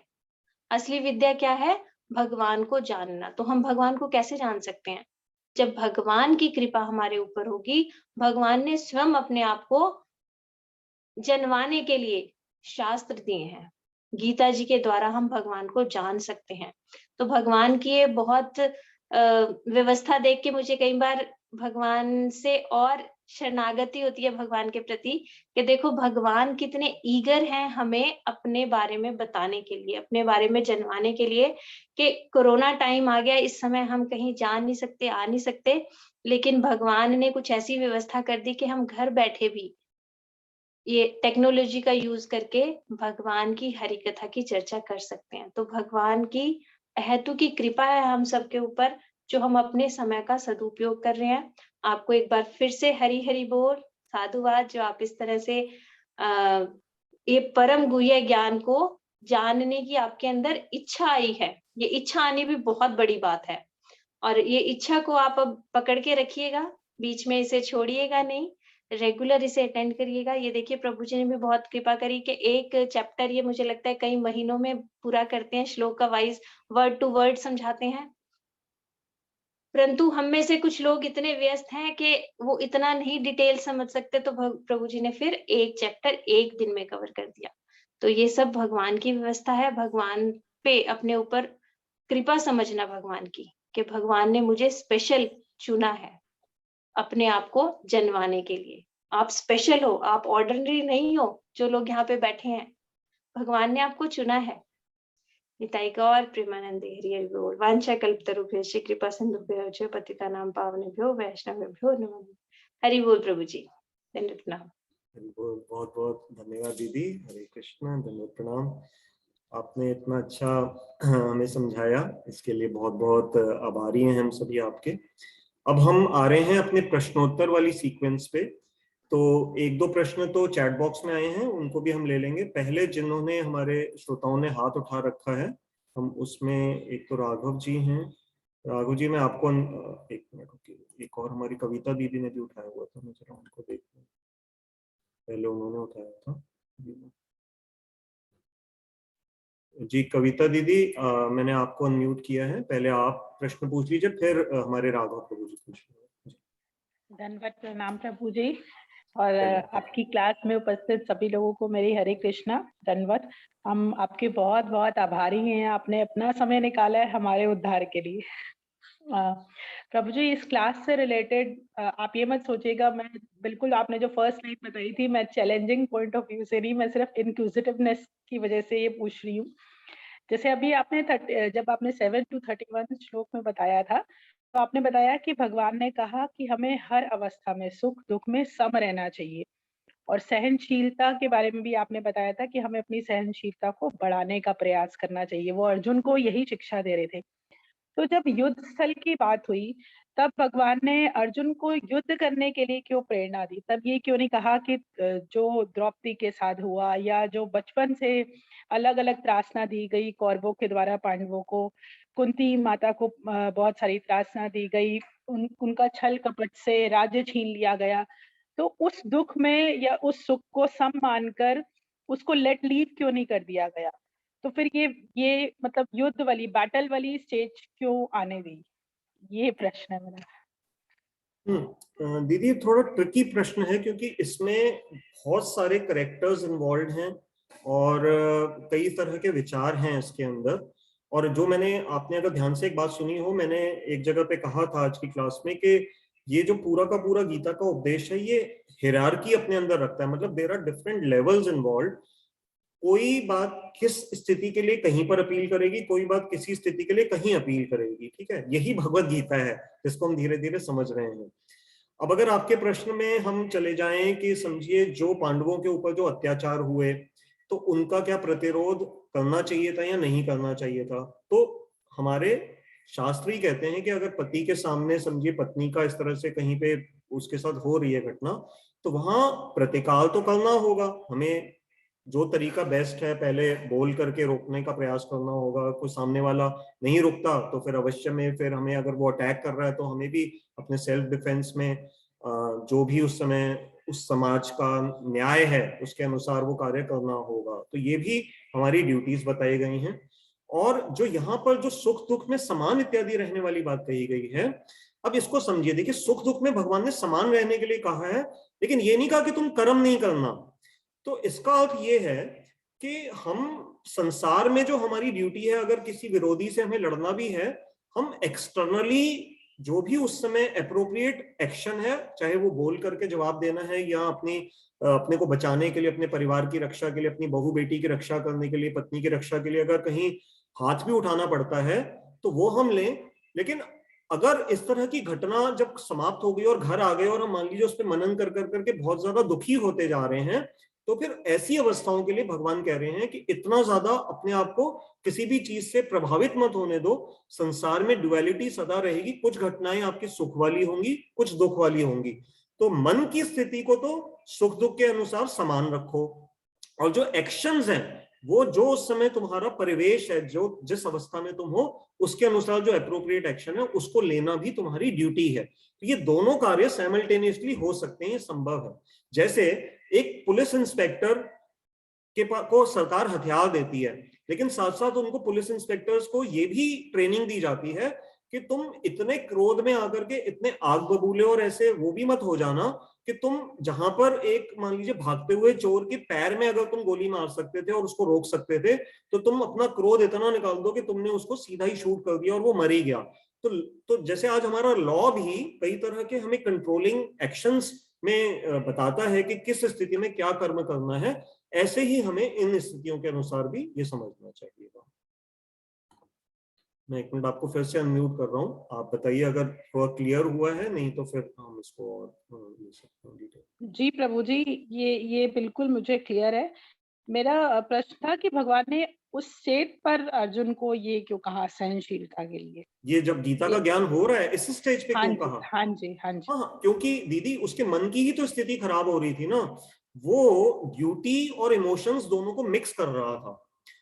जो गीता चाहती है कि वो इमोशंस के ऊपर कंट्रोल कर करके ड्यूटी पूरी करे, और इस समय इमोशंस इतने हावी हो रहे थे कि अर्जुन ने ड्यूटी से ही अपने आप को बैक ले लिया था।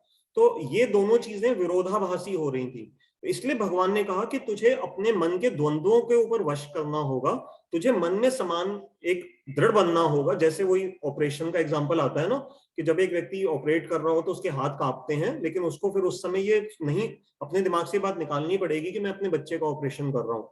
तो ऐसे ही अर्जुन को इस समय ये बात अपने मन से निकालनी पड़ेगी कि जिनके साथ आज मेरी लड़ाई हो रही है वो मेरे गुरु हैं या मेरे पितामह हैं, क्योंकि वो एक अधर्मी का साथ दे रहे हैं और इस समय और कोई स्थिति नहीं बच रही है युद्ध से बचने की, तो मुझे इस ऑपरेशन को अंजाम देना ही होगा।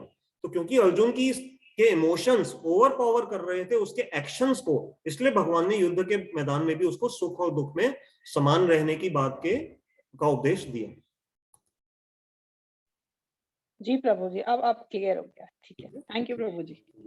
हमारी कविता दीदी भी बहुत अच्छी, जैसे हमारी विशाखा दीदी हैं, ये सभी उसी तरह की ये गृहिणियां हैं जो अपने अपने परिवारों का पूरा ध्यान रखते हुए बच्चों को भी भक्ति के मार्ग में भी आगे ला रही हैं, और स्वयं भी जितना भी इनको समय मिलता है ये भी गीता का भागवत का अध्ययन राधानाथ प्रभु जी से कथा से रेगुलर सुनते हैं। अब हम आ रहे हैं हमारे राघव प्रभु जी को अनम्यूट कर रहे हैं, उसके बाद हमारे सुरेश अंकल ने हाथ उठाया हुआ है, और फिर एक दो प्रश्न चैट बॉक्स में हैं उनको हम ले लेंगे। जो श्रोता फेसबुक पे सुन रहे हैं और अगर उनको इस समय कोई प्रश्न पूछना है तो वो मुझे फटाफट मेरे नंबर 9810094098 पे व्हाट्सएप कर दीजिए, अगर हो सकेगा तो फिर मैं वहां से आपका प्रश्न ले लूंगा। जो भी हमारे श्रोता दंडवत प्रणाम कह रहे हैं उन सबको हमारी तरफ से भी दंडवत प्रणाम। हरे कृष्ण। राघव प्रभु जी कहिएगा। प्रभु जी दंडवत प्रणाम कर रहा हूँ मैं आपको। जी जी दंडवत प्रणाम। और बाकी सभी वैष्णवी और भक्तजनों को मेरा दंडवत प्रणाम। अब मेरा प्रश्न सिर्फ ये जानना है प्रभु जी, स्थित प्रज्ञ को थोड़ा सा आप एक्सप्लेन कर दें। अच्छा, आपने ही डाला हुआ है क्या उसमें चैट बॉक्स में स्थित प्रज्ञ के लिए? नहीं, मैंने नहीं डाला। अच्छा, चलो अच्छा है, फिर हमारा समय बच जाएगा, क्योंकि चैट बॉक्स में भी एक श्रोता हैं हमारे सत्या गोयल या सत्या गोयल, उन्होंने भी बोला है कि स्थित प्रज्ञ को थोड़ा सा और समझा दीजिए। देखिए, पहले हम शब्द को समझ लें। स्थित मतलब होता है किसी जगह पे टिके रहना, उसको स्थित कहते हैं, ठीक है। और प्रज्ञा शब्द जो है संस्कृत में वो हमारी बुद्धि का सूचक है।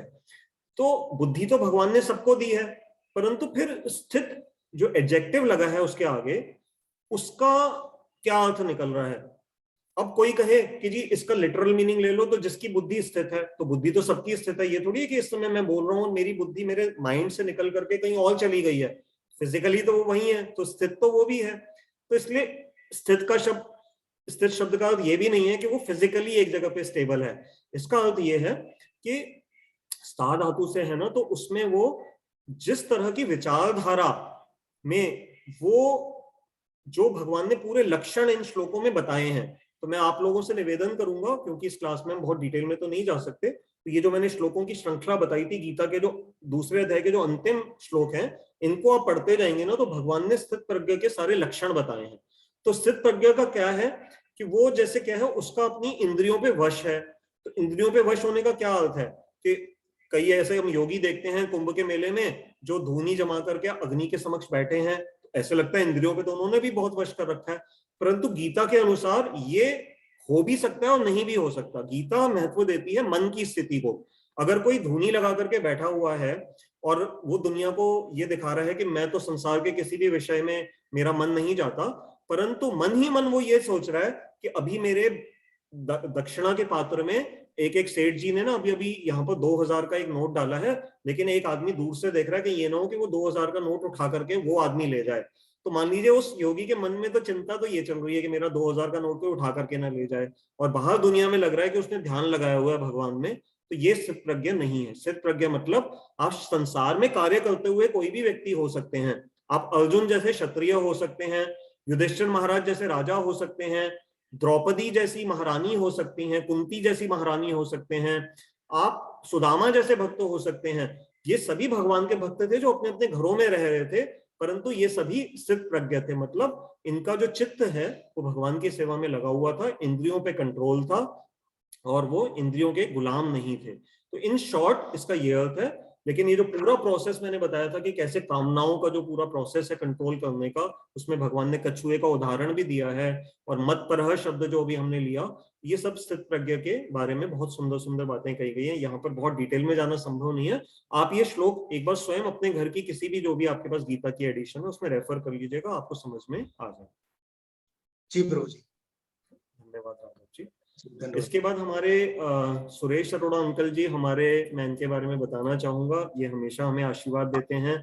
मेरे जो फादर इन लॉ थे उनके बड़े प्रिय मित्र रहे हैं अपने समय से, और जब से हमने ये भगवत गीता की क्लासेस 2020 में मई महीने से आरंभ करी, मेरे ख्याल से बहुत मुश्किल ही अंकल ने कोई क्लास मिस करी होगी। रेगुलर पूरी क्लास वो 1 घंटे की इतने 1.5 साल से वो लगातार सुनते आ रहे हैं। अंकल आपका स्वागत है, कहिए। नमस्कार जी, हरे कृष्ण सभी को मेरी ओर से। मैं कमल जी जानना चाहता हूँ कि आपने ये भगवान शब्द के 5 गुण बताए। सुंदर होना चाहिए, सुंदर होना चाहिए, गुणवान होना चाहिए, धनवान होना चाहिए, बलवान होना चाहिए, वैराग्यवत होना चाहिए, और उनका फेम मतलब उनकी प्रसिद्धि भी बहुत, छठा ये भी है, प्रसिद्धि होनी चाहिए। ठीक, 6 बताए गुण आपने। अब मुझे ये जानना है कि हम प्रभु जो शब्द है प्रभु जी, हम भगवान को प्रभु भी कहते हैं, लेकिन आपस में हम एक दूसरे को भी प्रभु जी कहते हैं। तो ये भगवान और प्रभु जी में क्या अंतर है? क्यों हम भगवान को भी प्रभु जी कहते हैं और आपस में भी एक दूसरे को कहते हैं? इसका मैं अंतर जानना चाहता हूँ। अच्छा, इंटरेस्टिंग प्रश्न है। असल में अंकल जो हमारे मंदिरों में या जो वैदिक सनातन धर्म परंपरा में जो साधक इस पथ पे आ जाते हैं और मान लीजिए वो थोड़ा सा एडवांस कर गए हैं इस पथ पे, भले वो किसी भी अपने परंपरा को फॉलो कर रहे हो, तो हमारे यहाँ हमारा भारतीय संस्कार ये सिखाते हैं कि हम सम्मानजनक शब्द कुछ यूज करते हैं। तो जैसे घर में हम अपने माता पिताजी को किसी संबोधन पिताजी कह करके, माताजी कह करके, भाई को पहले समय में जैसे भ्राता शब्द कहा जाता था, पत्नी के लिए भार्या शब्द है, ऐसे सब शब्द हैं। तो यहाँ जो प्रभु शब्द है उसका अर्थ प्रभुत्व वाला नहीं है। जो हिंदी में प्रभु शब्द का अर्थ है वो है प्रभुत्व, मतलब आपका साम्राज्य पे कंट्रोल होना या ईश्वर का जो भाव है वो प्रभु शब्द का अर्थ है। परंतु यहाँ जो हम अपने एक दूसरे जैसे यहाँ पर एक दूसरे को संबोधन करते हैं प्रभु कह करके, हम प्रभु शब्द मेनली मेल भक्तों के लिए ही यूज करते हैं। यहाँ उसका अर्थ एक सम्मानजनक दृष्टि से है। या इसका दूसरा जो गूढ़ अर्थ है कि मैं आपको इतना सम्मान दे रहा हूं कि मैं आपकी सेवा करने के लिए तैयार हूं। जैसे गुरुदेव की सेवा करी जाती है तो अपने से श्रेष्ठ भक्तों के भी प्रति नम्रता के भाव से उनके प्रति सेवा का भाव रखा जाता है। तो जैसे उन प्रभु की, भगवान की प्रभु की हम सेवा करने के लिए सब समय तैयार रहते हैं, ऐसे ही उनके भक्तों की सेवा करने के लिए भी हम तैयार हैं। इसलिए प्रभु शब्द का यहाँ पर मुख्य रूप से ये आदर सूचक है। धन्यवाद जी। इसका उस प्रभु से वो अर्थ नहीं है कि जैसे प्रभु पूरी दुनिया के मालिक हैं और हम भी दुनिया के प्रभु कहते हैं, भगवान को भी प्रभु तो कहते हैं। जी जी जी, हाँ बिल्कुल। धन्यवाद जी, धन्यवाद। तो अब हमने जो चैट बॉक्स में प्रश्न आए थे वैसे वो भी क्लियर हो ही गया स्थित प्रज्ञा का। मैं एक बार जल्द से जल्द देख लेता हूँ स्थित प्रज्ञा क्या हो गया। किसी ने कहा कि आप अंजू बालाजी ने प्रश्न पूछा हुआ है कि आपके इस कार्यक्रम से आगे कैसे जुड़ें। तो अंजू जी बड़ा सरल है, मैंने इसी चैट बॉक्स में अभी अभी एक मैसेज डाला है, आप सब वहां से ले लीजिए। एक तो मेरा मोबाइल नंबर वहां पर है 9810094098, मेरा नाम कमल है। हम ये वाली जो क्लास है क्रैश कोर्स वाली, ये हफ्ते में एक कर रहे हैं, और जिन श्रोताओं का इंटरेस्ट है कि वो गीता को बहुत डिटेल में समझना चाहते हैं, तो हम हर संडे शाम को 5 से 6 इसी जूम प्लेटफॉर्म पे एक अलग से क्लास करते हैं, जिसमें हम बहुत ही डेप्थ में गीता के एक एक श्लोक का अध्ययन कर रहे हैं। अभी हम दूसरे अध्याय का 45वां श्लोक तक हम वहां पहुंच पाए हैं। तो ये आप अंजू जी आपने चैट बॉक्स में पढ़ लिया है। और जिनको पिछली रिकॉर्डिंग्स देखने में इंटरेस्ट है, मान लीजिए किसी वजह से आपकी क्लास मिस हो जाती है, तो ये सारी क्लासेस में यूट्यूब पे एक चैनल है कमल गीता क्लासेस, मैंने इसका डाल दिया चैट बॉक्स में, गीता में GITA है, आप उस चैनल को एक्सेस कर सकते हैं, उसको सब्सक्राइब कर लीजिए, वहां पर वो सारी की सारी आपको क्लासेस मिल जाएंगी। तो अब हमारी डॉक्टर मीनाक्षी मैम हैं जिन्होंने 1 मिनट के लिए हाथ उठाया है, तो इनका स्वागत है। इनके बारे में मैं पहले भी बता चुका हूँ, बॉटनी की प्रोफेसर हैं और ये भी रेगुलर हमारी क्लासेस अटेंड करती हैं, बहुत अच्छे प्रश्न पूछती हैं। मैम आपका स्वागत है। हाँ जी, जय श्री कृष्ण प्रभु जी। जय श्री और सबको भी प्रश्न पता नहीं ठीक है या नहीं, लेकिन पूछूंगी जरूर।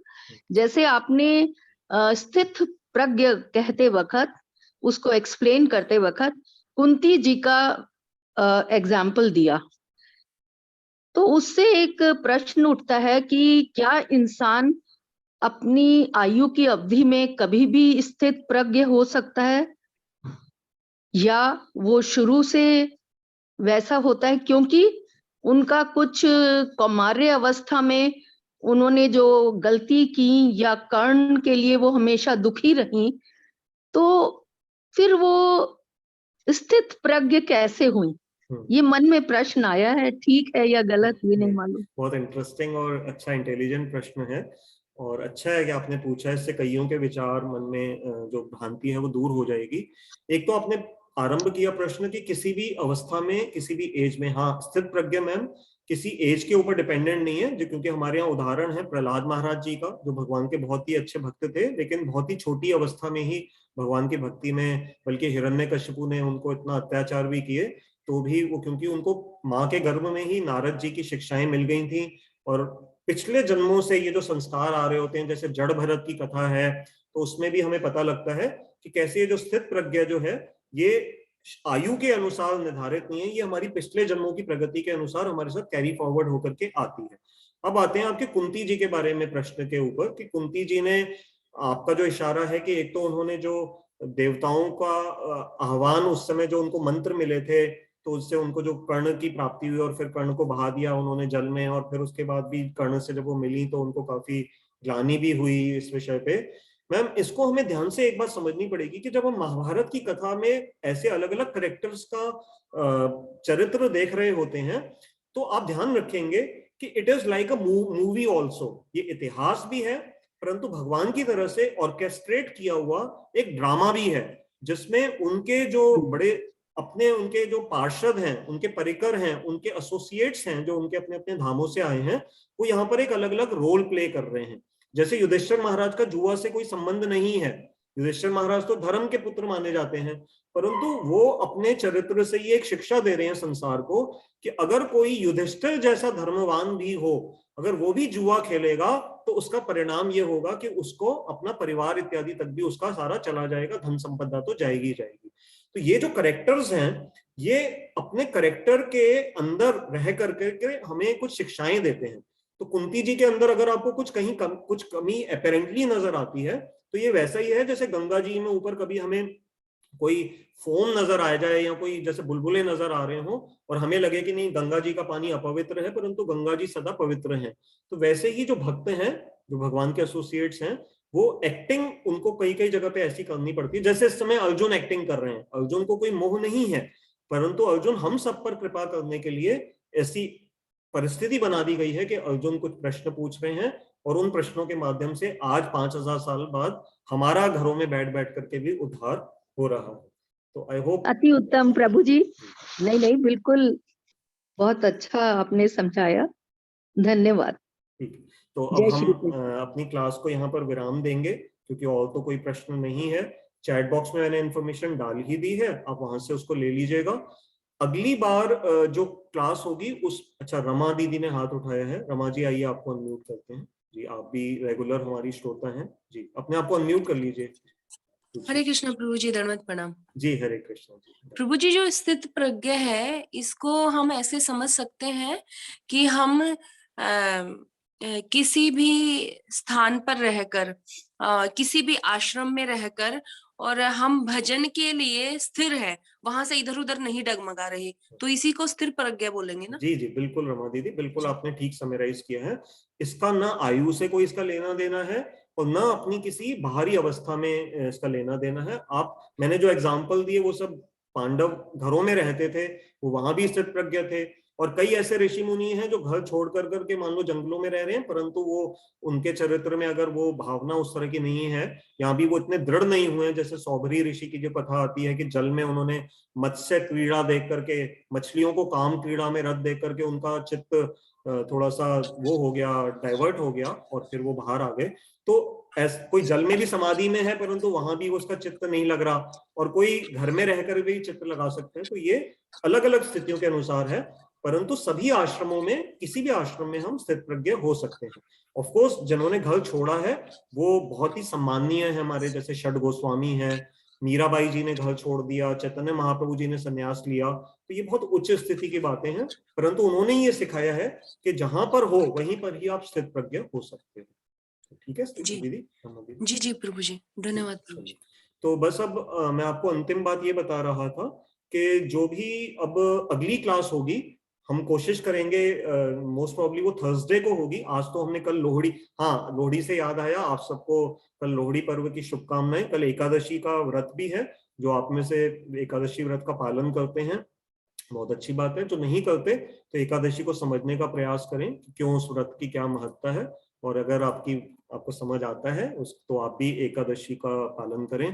तो कल हमने क्लास एक दिन आज पहले कर ली थी, अगली बार हम थर्सडे को ही करेंगे, समय यही रहेगा 6 से 7।